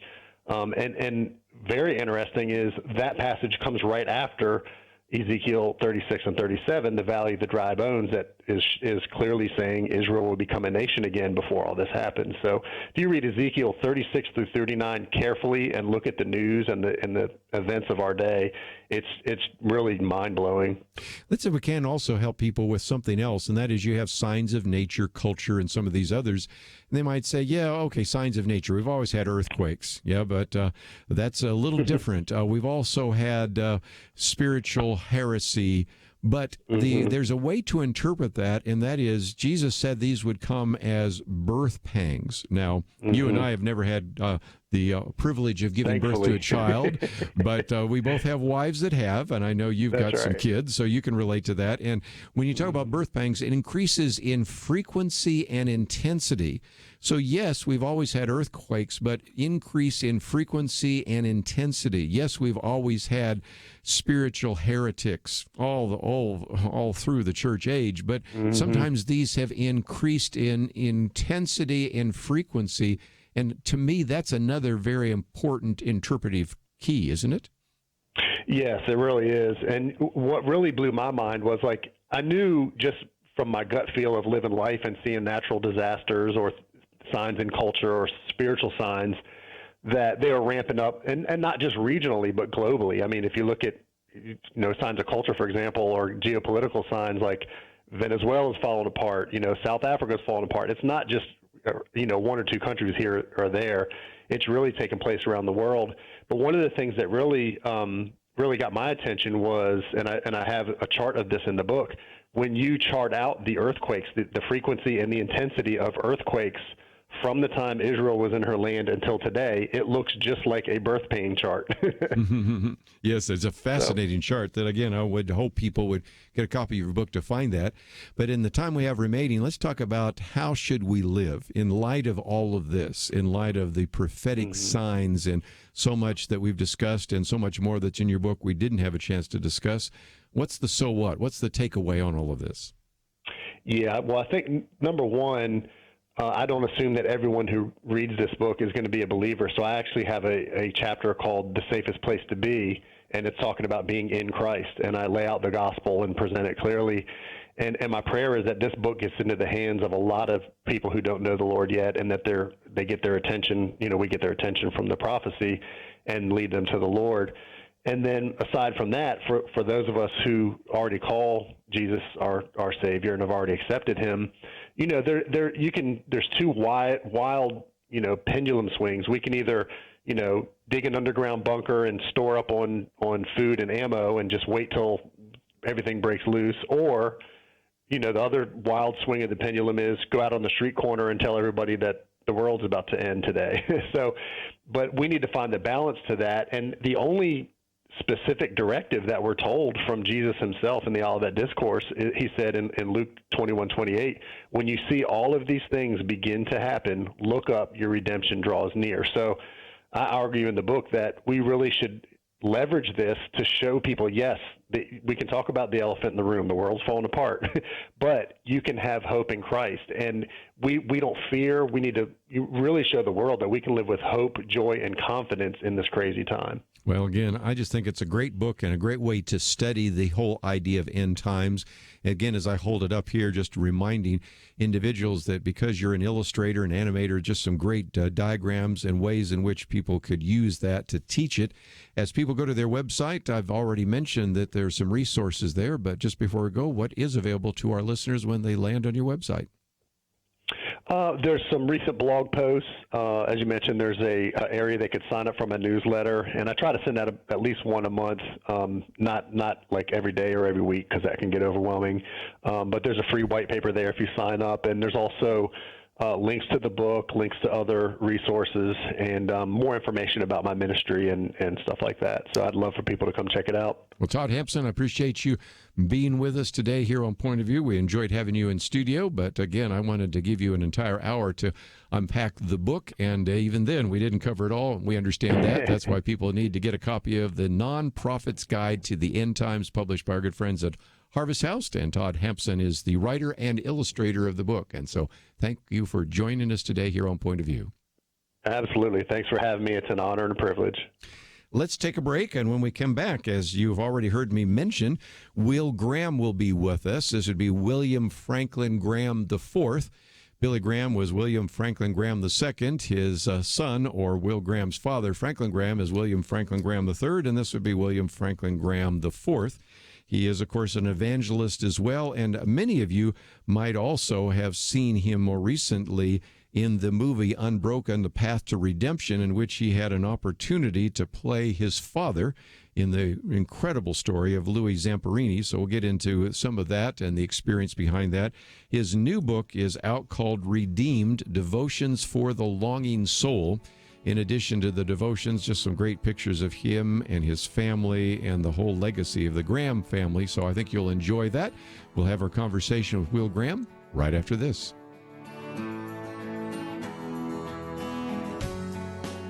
Question: do you have a health insurance plan you are not happy with? Well, Bethany and Jason thought they were stuck. Their plan just kept getting more expensive, and Bethany's favorite doctor didn't even take that plan anymore. And then some friends at church told them about MediShare. With our previous insurance, we were paying $1,200 a month. With MediShare, we now pay around $600 a month. Yes, they're paying $600 less per month, and that's a pretty typical savings with MediShare. And they actually like MediShare more. I was able to go back to my original doctor that I absolutely loved, and it's just been an absolutely beautiful thing being a part of MediShare. Yeah, so they pay a lot less, and they like it more. No wonder MediShare is growing so fast. Find out more. They're super easy to talk to. All you have to do is call 855-90-BIBLE. That's 855-90-BIBLE. 855-90-BIBLE. It takes a team to win. Be part of Point of View's Truth Team and bring truth and healing to America. Go to pointofview.net/team, pointofview.net/team, and 800-347-5151. Point of View will continue after this.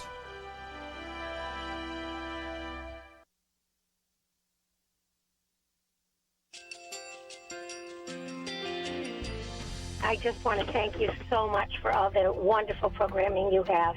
You're just absolutely fantastic.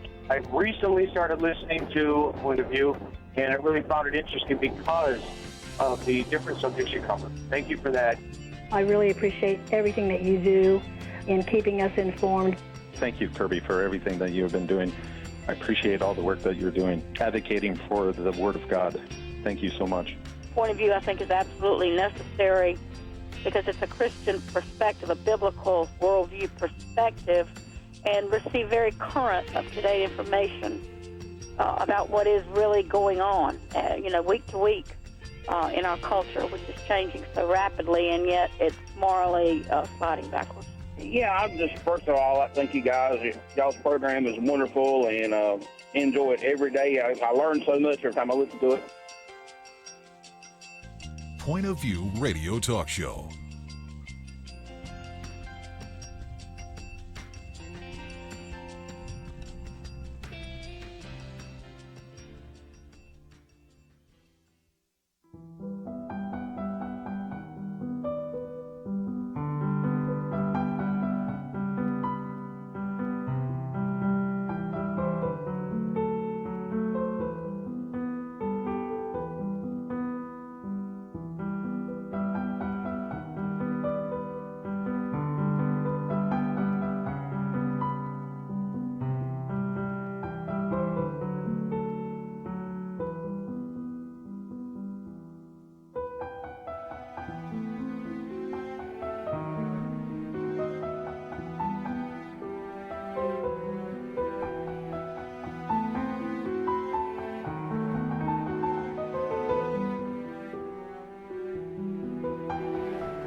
Hi, this is Kerby Anderson. You know, each day we take on the tough issues and provide a biblical perspective to them. The topics we cover are wide-ranging: apologetics, theology, prophecy, creation and evolution, intelligent design, marriage, family, child-rearing, the millennial generation, trends in society, politics, economics, business, religious liberty, the Constitution, public policy, foreign policy, military policy, tensions in the Middle East, abortion, homosexuality, pornography, sexual ethics, media, technology, history, and America's godly heritage. We talk about anything that affects your faith, your family, or your freedom. So don't go anywhere, because Point of View continues right now.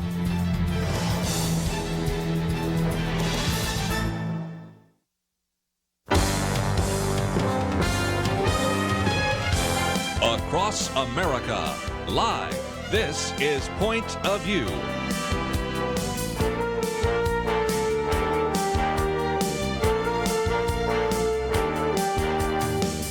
And now, Kerby Anderson.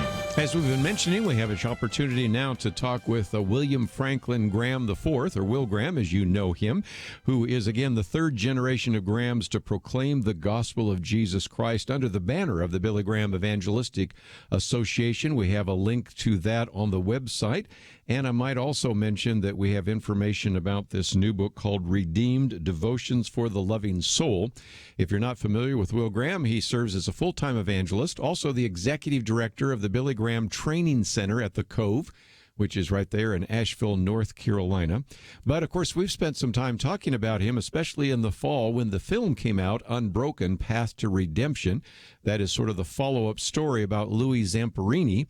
And if you have seen the film, as we have, we went to the publicity event for that as well. He, as that is Will Graham, actually portrayed his grandfather in the movie. So, Will Graham, welcome to Point of View. Kerby, great to talk with you again, buddy. Thank you so much. Let me just for a minute talk about the film, then we'll get into the book, because we certainly have promoted it quite a bit and enjoyed that. I had people that said that when you actually preached, you know, you get a little bit nervous portraying your grandfather, using the same Bible, and in some respects a setup very similar to what was happening that very night when Louis Zamperini came forward and gave his life to the Lord. Tell us a little bit of the background story for that. Yeah. Well, you know, Louis was out of desperation. His marriage was falling apart, and back in 1949, he had come back from the war. He was dealing with PTSD, and he became an alcoholic because of his PTSD.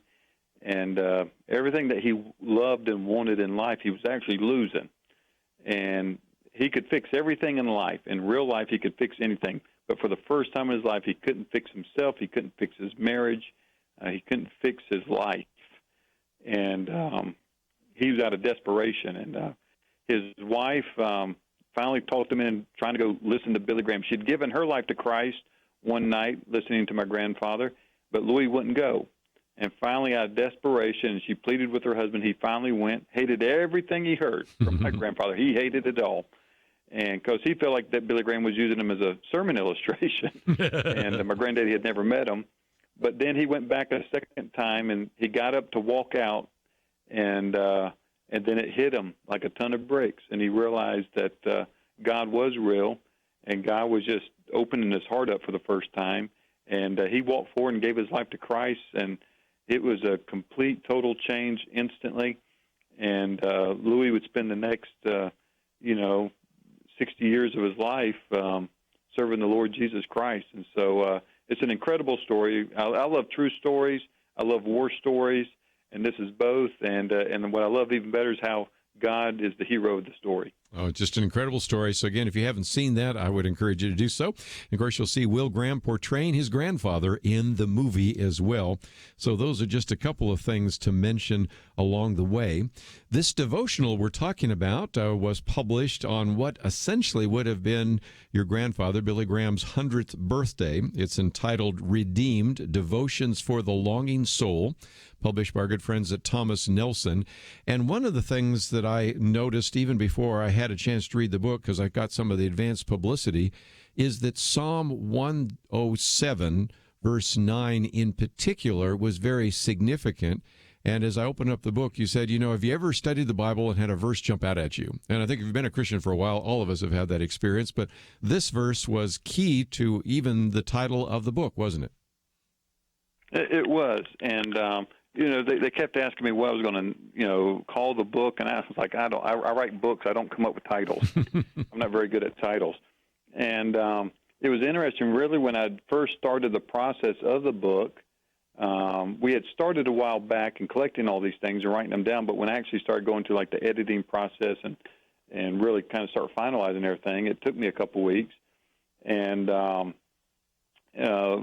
my secretary, we had devotions one morning. She read this verse, and it hit me like a ton of bricks. I mean, it was one of those verses that just hit me. I was like, man, that's what I do in life, for he satisfies the longing soul and fills the hungry soul with goodness. And I want to tell people about God who can fill those longing hearts and those longing souls. And so, and I just thought about that and pondered on it. And then, interesting enough, during that same time frame, the church I went to, the pastor was preaching on all of Psalm 107. Wow. And I was like, God, you're trying to tell me something.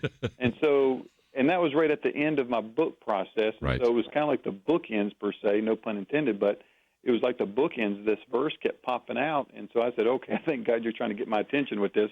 And so we started shaping the title around it. And again, just outstanding. Let me just mention that there are 50 different devotionals there. It also has some quotes and stories of Billy Graham. We're obviously not going to talk about more than just a very scant few, but I thought I'd get to one which you entitled Daddy Bill, because first of all, Will, we can point out that there are some great pictures here. One of those is a picture of you standing next to your grandfather, Billy Graham, at the crusade in Baltimore, Maryland, 1981. I happen to remember that because I was actually working with the Graham organization, speaking in some of the campuses nearby, because sometimes we would speak on campus and stir up a lot of interest at that time. So I do remember that particular crusade. But more importantly, it talks about in Acts 16, he brought them out and said, "Sirs, what must I do to be saved?" And it seems to me that in crusades all over the world, first with your grandfather, but now through your crusade-style events called celebrations, this is, as you said, what 3 generations of Grahams have been doing, calling people to find a redemption of their souls.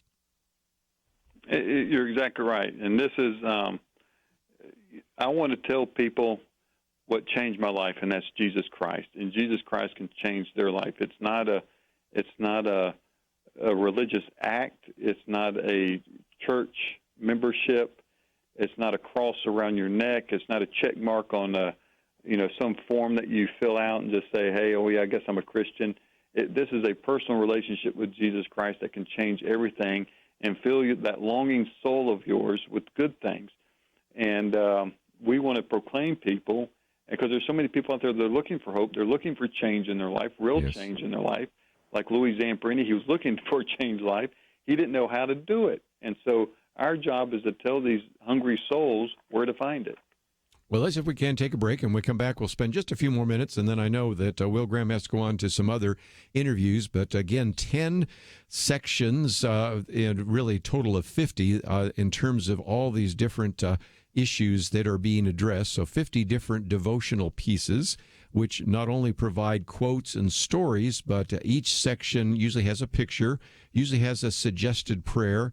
And when we come back, I want to talk a little bit about Ruth Graham, because I thought that one was very interesting. And before we end, I wanted to get to the one on finding hope in the midst of despair.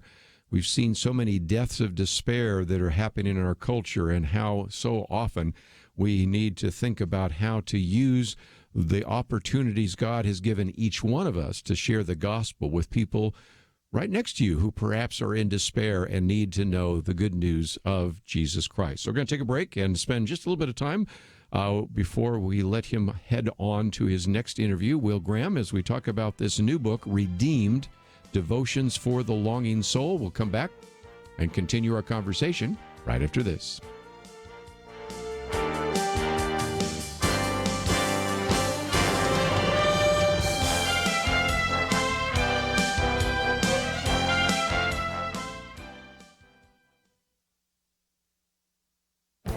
This is Viewpoints with Kerby Anderson.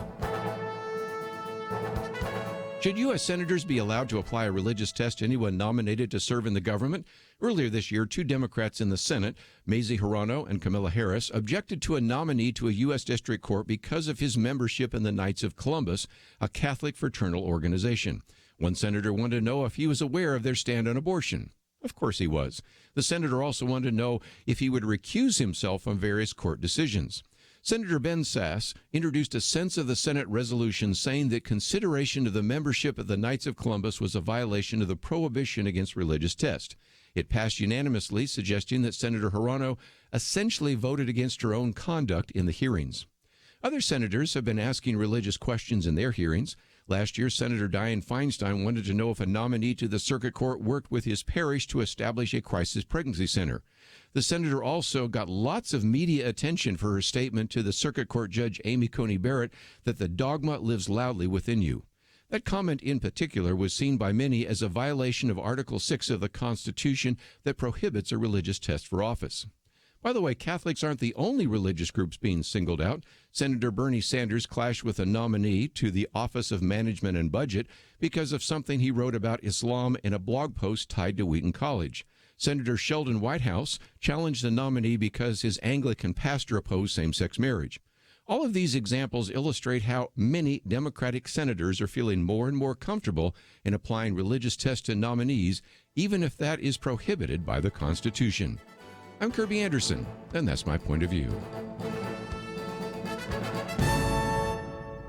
From SkyPass Entertainment, The Least of These, The Graham Staines Story. The Least of These, rated PG-13, in theaters February 1st. TheLeastOfThese.movie.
You're listening to Point of View, your listener-supported source for truth. Well, Graham with us for a few more minutes as we talk about his devotional, Redeemed Devotions for the Longing Soul, with quotes and stories of Billy Graham. And one of the chapters deals with Ruth Graham, your grandmother, and gosh, you point out the fact she loved to laugh. She was a practical joker.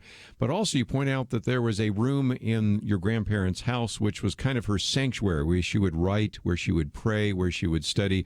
It's also where she spent her last days. But it does seem to me that one of the key verses there is, "For I consider that the sufferings of this present time are not worthy to be compared with the glory which shall be revealed to us." And certainly we see the same kind of claim by the Apostle Paul in 2 Corinthians 4 and 5. But it's an important reminder that whatever people are going through, whether it's mental anguish or physical anguish or different kinds of struggles, we need to, in a sense, compare them to the eternal weight of glory that we will enjoy someday. True? It is. And one thing that my grandmother, you'll see in the picture in that book, that's a picture, that was my grandmother's bedroom. My grandparents actually had separate bedrooms. I don't know why. I think it's because my granddaddy was always on different time zones from traveling, but that was her bedroom, and that was her desk that has all these Bibles on it. And on that wall was a thing of Jerusalem thorns. And when she was suffering with all her pain because of her back, you would never hear her complain. She never, ever, ever complained.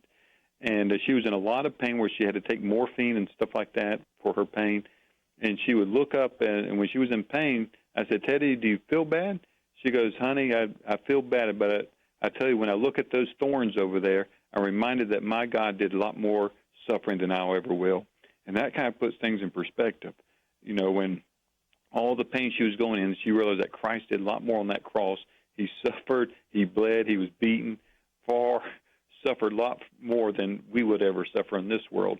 And she realized that, and so she would never complain because, God had done so much more for her. Again, 50 different sections in this book, but one of those is near the end of the book, Finding Hope in the Midst of Despair. Will, one of the things we run into is that we are seeing more and more what are called deaths of despair, which I've written commentaries about. We've had various guests on this program, whether it's drug overdoses, whether it's suicides, and just the general despair of so many individuals.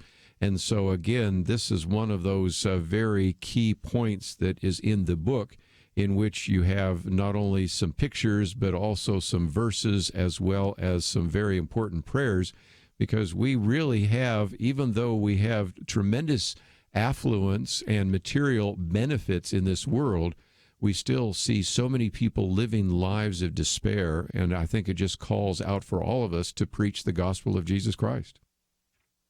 It is, and the chapter that you're referring to was it was an Australian lady named Catherine, and she was contemplating suicide and taking her life, and because she felt like no one cared for her. Her and her husband had separated recently, and she was at her wit's end, and she went this out of desperation. Some friends invited her, and she said, well, if this doesn't work, I want to take my life.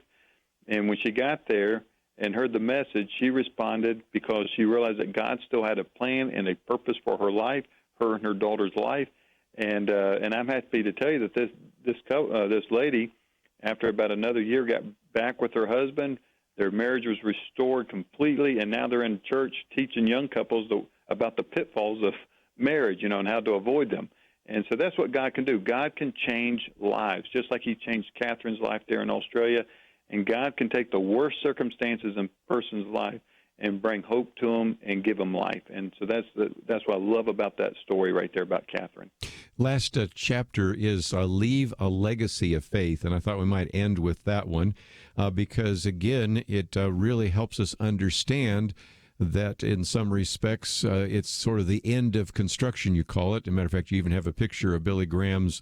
It's not really a tombstone. There's just a stone that marks the burial place there. Of course, I've been to that location. Maybe some of our listeners in North Carolina have done so. But talk about that legacy of faith. The surprise, I think, for a lot of people, and I even know your grandfather said that, the biggest surprise, he said, was how fleeting and how fast life goes. It sometimes seems like, I can't even imagine somebody that would live almost 100 years, but still it goes very quickly, and you need to begin to think about not only yourself, but the legacy you're going to leave for others, either in your family or even people that you're touching right now with the gospel of Jesus Christ. You're exactly right. My granddaddy always said, the greatest surprise in life is the brevity of life, and he lived to be over 99 years old. And to him, life was so fleeting. It went past so quickly. And we do all this stuff trying to, have a great life when we retire and stuff like that. But when we leave this earth, when we're going to spend eternity somewhere else, we never prepare for life after death. And my granddaddy, he did. He knew that there's going to be life after, beyond the grave. And he wanted to leave a life and a legacy of obedience. He wanted to do it of integrity and of faith. And he wanted to pass that on to his children, his grandchildren, his great-grandchildren, and to all the other people came across in contact with. And I think he did that, whether it was from Hollywood to the White House to the everyday person. He had an impact for the gospel of Jesus Christ. The only thing you can take to heaven are other people. You can't take money. You can't take fame. You can't take anything. The only thing you can take are other people who give their life to Jesus Christ. And my granddaddy and my grandmother invested in other people. And that's one thing I've always loved about them, and they always told other people about Jesus Christ wherever they went. Just before we go, let's, if we can, talk about what is available on the website. You can go to billygraham.org. Of course, we have a list there of some of the ways in which people can learn more about you and the Graham organization. But if people wanted to give to the organization, they wanted to know where the next one of your crusade-style events is going to take place, if they'd like to be on a mailing list, if they'd like to know how to watch some of these crusades on television or listen to on the radio, It's all available at your website, isn't it? It is. You can go to billygraham.org, and you can find out more about the work that I'm doing. I'm going to the Philippines next week. I'll be preaching for about 9 days out there. And then I got other places in the U.S. this year and also in Canada. So I appreciate everybody's prayers for that. But you can learn more about my dad's work, more about my grandfather, the Billy Graham Library. We got a lot of information there. And you can hear and listen to my granddad's old sermons as well from the 1950s and 40s. There's a treasure of just wonderful messages that my granddaddy preached that you can still listen to. They're still relevant today, no matter if it was in 1947. Yes, well, and what's so incredible is even the video that I would encourage people to watch. It's about 3.5 minutes long, which is right there. It's called Compelled by the Gospel. And, of course, it has you, but it also shows Billy Graham. It shows your father, Franklin Graham. It shows the opportunities there as well. So, again, I would encourage people not only to watch the video, but then maybe click that share button. Put it on your Facebook page. It'll start a conversation, or maybe take a picture of this book, Redeemed, Devotions for the Longing Soul, and maybe you can pass that on to other individuals that need to hear this particular message that Will Graham has put together. So, Will Graham, I appreciate you giving us some time today here on Point of View, and look forward to the next opportunity. Well, thank you, Kirby. God bless, my friend. We're going to take a break, and when we come back, we'll get into some issues in the news.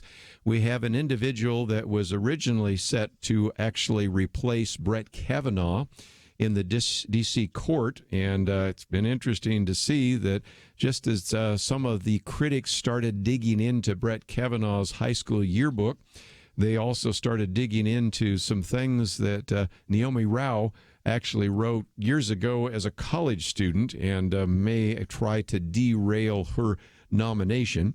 Then we have a couple of articles that we want to talk about for just a minute in terms of media bias, one called Bad Press by Charles Cook, which is on the website, and another one called The Only Cure for Media Malpractice. And if we have some time, we'll also get into some of the comments that Senator Kamala Harris has been saying over the last couple of days, since she, of course, now has announced that she will run for the presidency for the Democratic nomination. So we have a lot more to cover over the next couple of minutes. And if you'd like to join us at any point, that number is 1-800-351-1212. You can find a lot of great information on our website, pointofview.net. Don't forget that my commentary today, for example, is on religious test. That brings us back to Kamala Harris, as well as a number of other individuals. And if you scroll down a little bit further, you'll see that we also have a link on our tour to Israel and Rome. This is going to be a trip that will be taking place in October. Pretty much almost filled up the first bus. We only are taking 2 buses, so if you want to go, probably need to get your deposit in so that we make sure they have room for you to join us as well. So all sorts of material about the guests that we've talked about today, Todd Hampson as well as Will Graham. It's all at the website pointofview.net. And when we come back, we'll get into a couple of issues in the news. All that coming up right after this.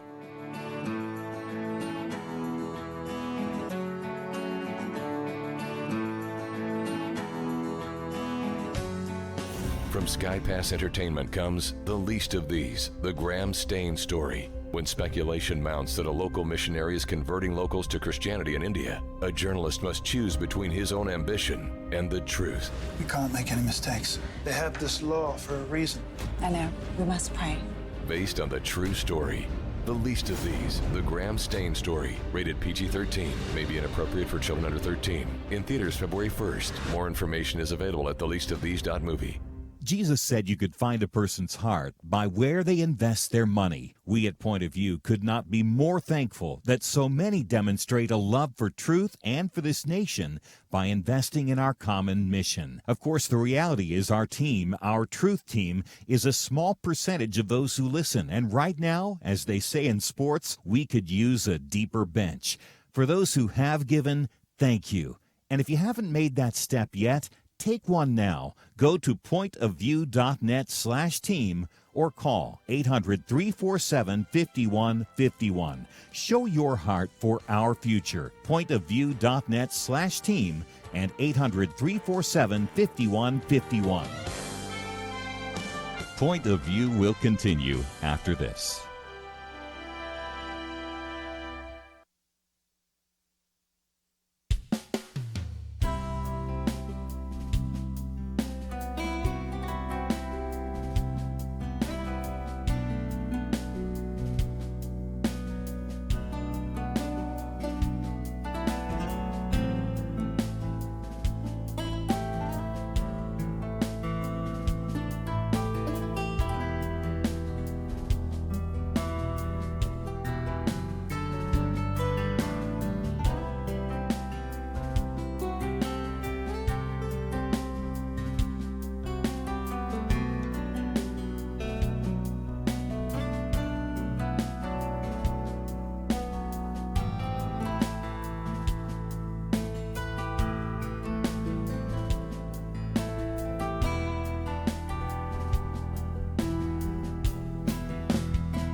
are listening to Point of View. The opinions expressed on Point of View do not necessarily reflect the views of the management or staff of this station. And now, here again is Kerby Anderson. Back for a few more minutes. If you'd like to join us, 1-800-351-1212. Naomi Rao is an individual that is being put forward to replace Brett Kavanaugh on the D.C. Circuit Court of Appeals. And I love how the editorial board of the Wall Street Journal put it. They said, remember Brett Kavanaugh's high school yearbook? Democrats poured over every word to try to disqualify him for the Supreme Court. Democrats are now using the same tactic, but instead looking at some of the things that Naomi Rao wrote when she was in college in order to defeat her nomination for the D.C. Circuit Court. If you're not familiar with her, she has been put forward to replace Brett Kavanaugh. Justice Kavanaugh now, and she has actually been serving in the White House's Office of Information and Regulatory Affairs, managing some of the deregulation that is taking place. So from a liberal point of view, that may be strike one. First of all, she's in the Trump cabinet, if you will, but also has been one of those people responsible for looking at some of these regulations, which, by the way, is her expertise in the legal area, by the way, but nevertheless. But then there's some other strikes against her from a liberal point of view because she one time clerked for Justice Clarence Thomas, taught law school at George Mason University for a number of years, and then also worked in George W. Bush's White House counsel office. But nevertheless, what we're seeing here is the argument being made right now is that she's written some inflammatory op-eds when she was in college. First of all, I'll read one or two of them. You can decide for yourself how inflammatory they are, but they're trying to find something to disqualify her.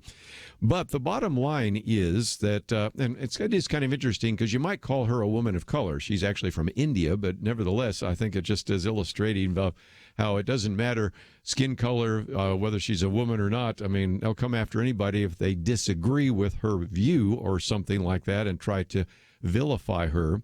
But I think the Wall Street Journal got it best when they said not long ago, before everyone's entire life was politicized, college was a period of intellectual development. Students are young and often write with more passion than wisdom. And then they said, if writing or remarks at age 22 are disqualifying for public life, then every member of Congress might as well resign right now. I love that line. But okay, what are the two things that people keep bringing up? One, she wrote a piece that when she was at Yale, which is what was called the Yale Herald, which is kind of a conservative piece, in which she was responding to and reacting to, and I think in many cases agreeing with, Thomas Sowell, who's an African-American scholar. And she made the point that oftentimes progressives preach tolerance, but they don't always practice it when it comes to racial preferences. So that one was one. The other one actually had to do with alcohol.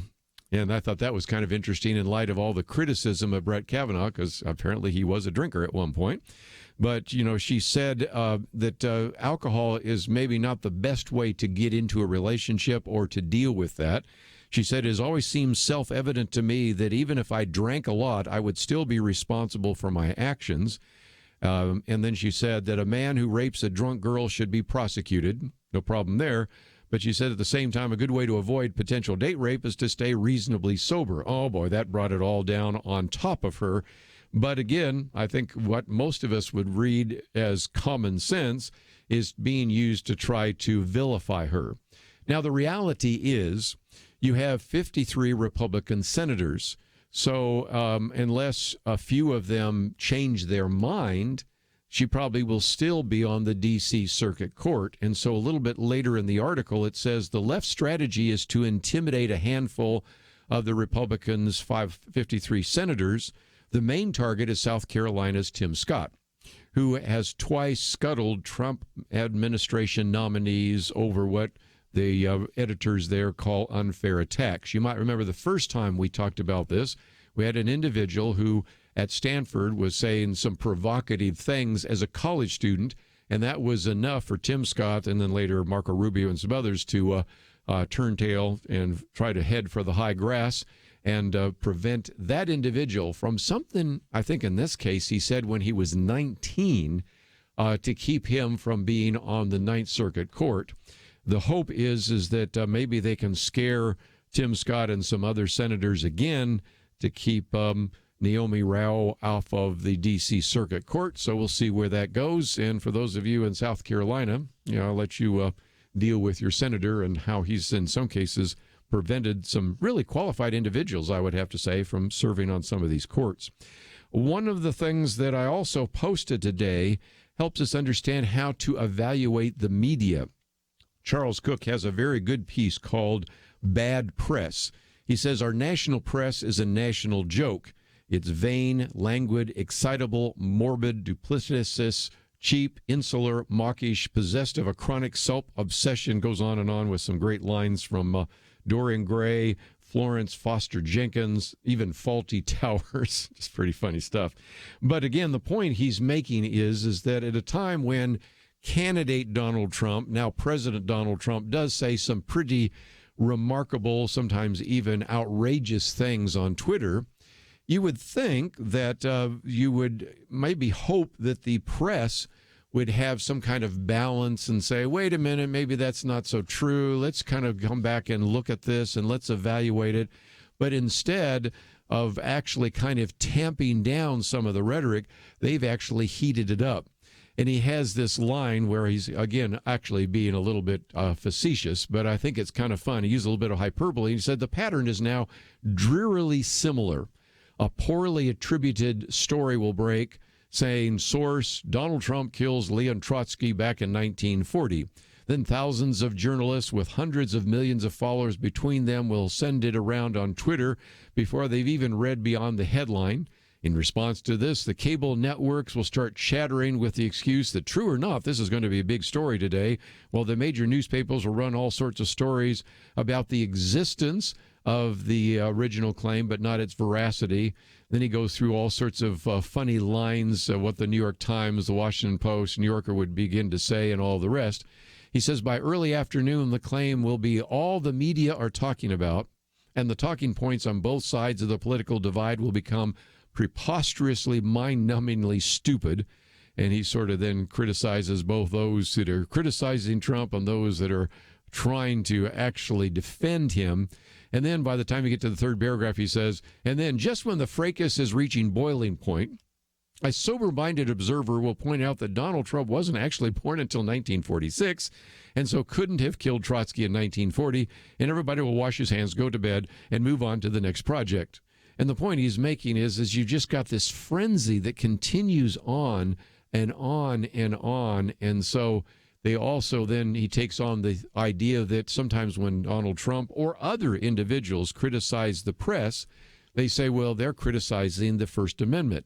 But he says really just the opposite. He says in complaint after complaint, the press and the First Amendment are held to be synonymous when there is no such thing and cannot logically be so, and goes on to say that oftentimes they tend to present themselves as defending of the First Amendment when nobody's criticizing the First Amendment, but everybody's criticizing the way in which sometimes the press hasn't exactly conducted themselves in a way that is admirable.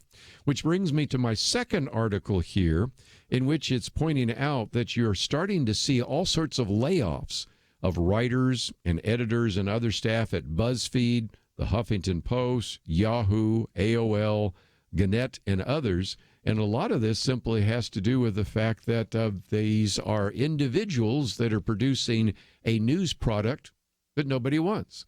As a matter of fact, he says in one point here, Trump understands what many journalists refuse to acknowledge. The news business is a business, and customers are dissatisfied. In matter of fact, they find that in the latest Gallup poll, the public now has less confidence in the news media than in banks, big business, organized religion, the medical system, the military, public schools, the presidency, and the police. He says this is true for all news sources, including television, newspapers, and the internet. Goes through how this has dropped precipitously over time. But then, just as we come to a break, one of the quotes comes from Andrew Sullivan, who oftentimes is talking about an LGBT agenda, but he says, I've been so upset about the way they covered these Catholic boys, in particular, one of those, Nick Sandmann, and he asked this very good question. How did this grotesque inversion of truth become the central narrative for what seemed to be the entire class of elite journalists on Twitter? That's the somewhat terrifying question, he says. Across most of the national media, led by the New York Times and the Washington Post, the narrative had been set. There's a reason why in the crucial battle for the legitimacy of a free press, Trump is still on the offensive. Our mainstream press has been poisoned by tribalism. And he says, my own trust in it is eroding, and I'm far from the only one. And so he just talks about how the press really isn't doing its job. Whatever Donald Trump believes, they're against it. When we come back, I'll talk about how even the president's wife has been a key target of some of these tribalistic news outlets. We'll talk about that right after this.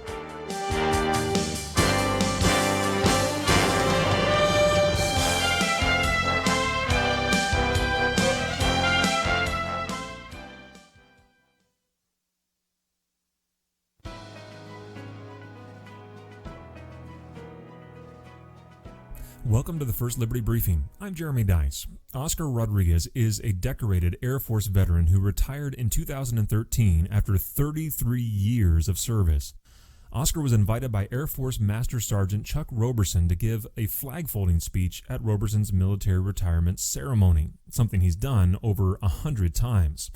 Oscar agreed to give his stirring and patriotic speech, but the Air Force unit commander at Chuck's base presented a problem. Oscar's flag-folding speech included the word God. First, the unit commander tried to prevent Oscar from even attending the ceremony. When he was informed that he could not legally prevent his attendance, he told Chuck that Oscar could not give the speech. But like any good airman, Oscar was not going to abandon his wingman. He decided to give the speech anyway. And as a private citizen, Oscar is no longer subject to the commander's authority. But when Oscar stood to deliver the speech during the retirement ceremony, 4 senior airmen approached him, assaulted him, and physically dragged him out of the retirement ceremony before he even had a chance to say the word God. The Air Force broke the law and abused its power, discriminating against Oscar and service members everywhere who want to mention God in their private retirement ceremony. First Liberty Institute represents Oscar because no one should be assaulted for mentioning the name God. To learn how First Liberty Institute is defending religious liberty for all Americans, visit firstliberty.org. You can learn how to protect religious freedom in the workplace, public schools, church, the military, and more by downloading First Liberty's free Religious Liberty Protection Guide at firstliberty.org. That's firstliberty.org. If you want hope for religious freedom, go to firstliberty.org.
Now, back to Point of View, your listener-supported source for truth. Back for a few more minutes, and let me just mention again that we posted a couple of these articles. One, of course, bad press. Another one, the only cure for media malpractice. And, of course, the cure, number one, is for us just to stop paying attention. All of a sudden, those layoffs are getting people's attention. But another one is a lawsuit. And as we have already talked about, it's possible that Nick Sandmann, that young man who was pretty much vilified and even got the attention of people like Andrew Sullivan, might actually bring a suit. But the suits that have been brought lately have been brought by the president's wife, because Melania Trump has been vilified in a couple of places where there were legal damages that were brought and actually ruled in her favor. Again, I've always felt like the president's wife and family are off the table, unless maybe they're involved in policy. I mean, it got a little more chancy when you were in the 1990s when Hillary Clinton was kind of leading some of the activities, and so you couldn't say, well, hands off for somebody like that. But certainly, let's use the last two first ladies, Michelle Obama. As I describe this, just ask yourself if anything like that had been said of Michelle Obama. Would not the tribalistic press that we were just talking about just go nuts? But again, if you're not familiar, I was going to cover this the other day and I didn't, but since it's in this article, you can read it its entirety. But now, Melania Trump has won two big, large settlements from British, and I love how they put it in quotes, newspapers, more like tabloids. But okay, we'll go there. First of all, last year, the Daily Mail had to pay damages to the First Lady Melania Trump to settle two lawsuits. One was brought in the United States and one in the UK after it republished allegations that she provided services beyond simply modeling. You know where I'm going. Since it's a family-oriented show, I won't go any further than that. But the argument was that more than just being a model in the 1990s, she was a working girl. You heard that phrase. You know where I'm going there. And she was paid what? $2.9 million in damages. You would have thought that would be a wake-up call for anybody else thinking about publishing false, defamatory, even salacious information. Nope. Because the one I read just the other day is now the Telegraph, also a British, quote, newspaper, if you will, was forced to pay damages. And here's their apology. We have been asked to make clear that the article contained a number of false statements, which we accept should not have been published. We apologize unreservedly to the First Lady and her family for any embarrassment caused by our publication of these allegations. As a mark of our regret, we have agreed to pay Mrs. Trump substantial damages as well as her legal cost. By the way, I might just point out they didn't do that out of the goodness of their heart. They were forced by the court to do that. But nevertheless, just imagine if some of these same outlets had published, as it says here, similarly sleazy and fictitious tales about Michelle Obama. You can't even imagine the reaction from the press, and yet some of that almost has never been even mentioned or covered because, again, Donald Trump's on the other side. And so if you haven't already figured out by now, it's really important for you to exercise some level of discernment when you open up a newspaper, when you turn on a television program, when you go to an internet site, even when you listen to this program. One of the reasons we post articles is for you to read them for yourself and come to your own conclusions. One more thing I thought I'd mention, we may come back to this on Friday on our weekend edition, but Senator Kamala Harris, of course, has announced her presidential campaign, and the other night she had, of course, a CNN rally, and it was interesting because one of the things she got into was the issue of guns. She said, for example, we have got to have smart gun safety laws in this country. We've got to stop buying this false choice. You can be in favor of the Second Amendment. Also understand that there is no reason in the civil society we can have assault weapons around communities that can kill babies and police officers. Immediately, some people said, it sure sounds to me like you were trying to call for a ban of semi-automatic weapons. Now, to be fair, she didn't actually use that term, but in other speeches, she's talked about the fact that we need to get rid of the weapons that were used in Las Vegas, at Parkland and others, which are, of course, semi-automatic weapons. And this particular article that appeared by Brandon Morris said, even if she was speaking about just rifles alone, logic would follow that a President Kamala Harris would then look at banning semi-automatic handguns, as the vast majority of gun crime is committed with guns in that group. And that leads to one last piece I thought I'd put on the table by Joe Cunningham. The title is pretty sure that Kamala Harris scared out of Nancy Pelosi and Chuck Schumer last night. He said, I have no doubt that these two individuals, be Nancy Pelosi and Chuck Schumer, watched or had staffers watch the town hall with curiosity. I'm even sure that the curiosity turned into horror at the end of the night, because he says these two, among a few other older Democrats, have been trying to do the very thing that might give Democrats a chance to win in 2020, and that is to keep Democrats from going too far left in response to Donald Trump. But, of course, that has not been the case. A little bit later in the article, it says Democrats have, until now, played the long game, with, in some respects, trying to succeed by inching very slowly, pushing the starting point for debate further and further left.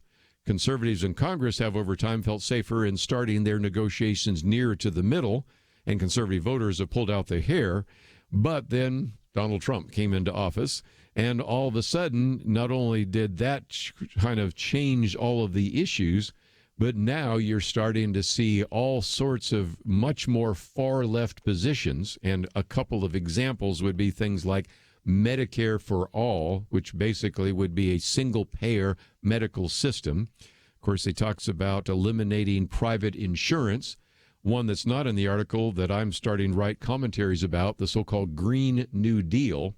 I encourage you just to read about the Green New Deal. It says that they want to, in order to pay for all of these things, cut military spending by more than half and withdraw all the troops from overseas. Do you think it's a good idea to withdraw troops from South Korea right now, from the Middle East and things of that nature? Also, it wants to replace all of the fossil fuels as well as nuclear power within 10 years. So that means you'd have to replace 88%, it turns out, of the fuels we depend upon, and on and on. Anyway, I can go through this long list of these things which were maybe outliers just a few years ago. They might have been things that, say, Bernie Sanders would talk about.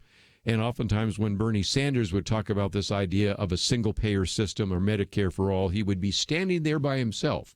Last time you had 17 Democratic senators, including people like Kamala Harris and a variety of others, standing right next to him. So I'm sure that Nancy Pelosi and even Chuck Schumer right now are saying, can we pull the Democratic nominees back anywhere near center, or are we going to just become so liberal and so radical that most people in America say, there's just no way I could vote for anybody that has a D next to their name? So we'll see how this plays out, but those articles are just a reminder that it will be a very interesting presidential campaign. And for those of you that think we're premature, already we see numerous people already having announced their campaign, including Howard Schultz, who has announced that he's going to run as an independent. And, of course, the first Democratic debate is in June. This time next year, we will have already had not only caucuses, but be edging towards our first primary. And so you can see why it's important to pay attention to some of those issues as well. Well, that's all we have for today. If you find yourself saying, I'd like to know a little bit more about the books by Todd Hampson and Will Graham, we have those on the website. If you'd like to read those articles about media bias and media malpractice, they're available to you as well. So just go to the website, pointofview.net. My commentary today is on religious tests being applied by some of those Democrats in Congress. And, of course, we also have our trip to Israel and a variety of other resources all available at pointofview.net. I want to thank Andrew and Steve for their help behind the scenes. Tomorrow is our Millennial Roundtable. We'll see you back here tomorrow right here on Point of View.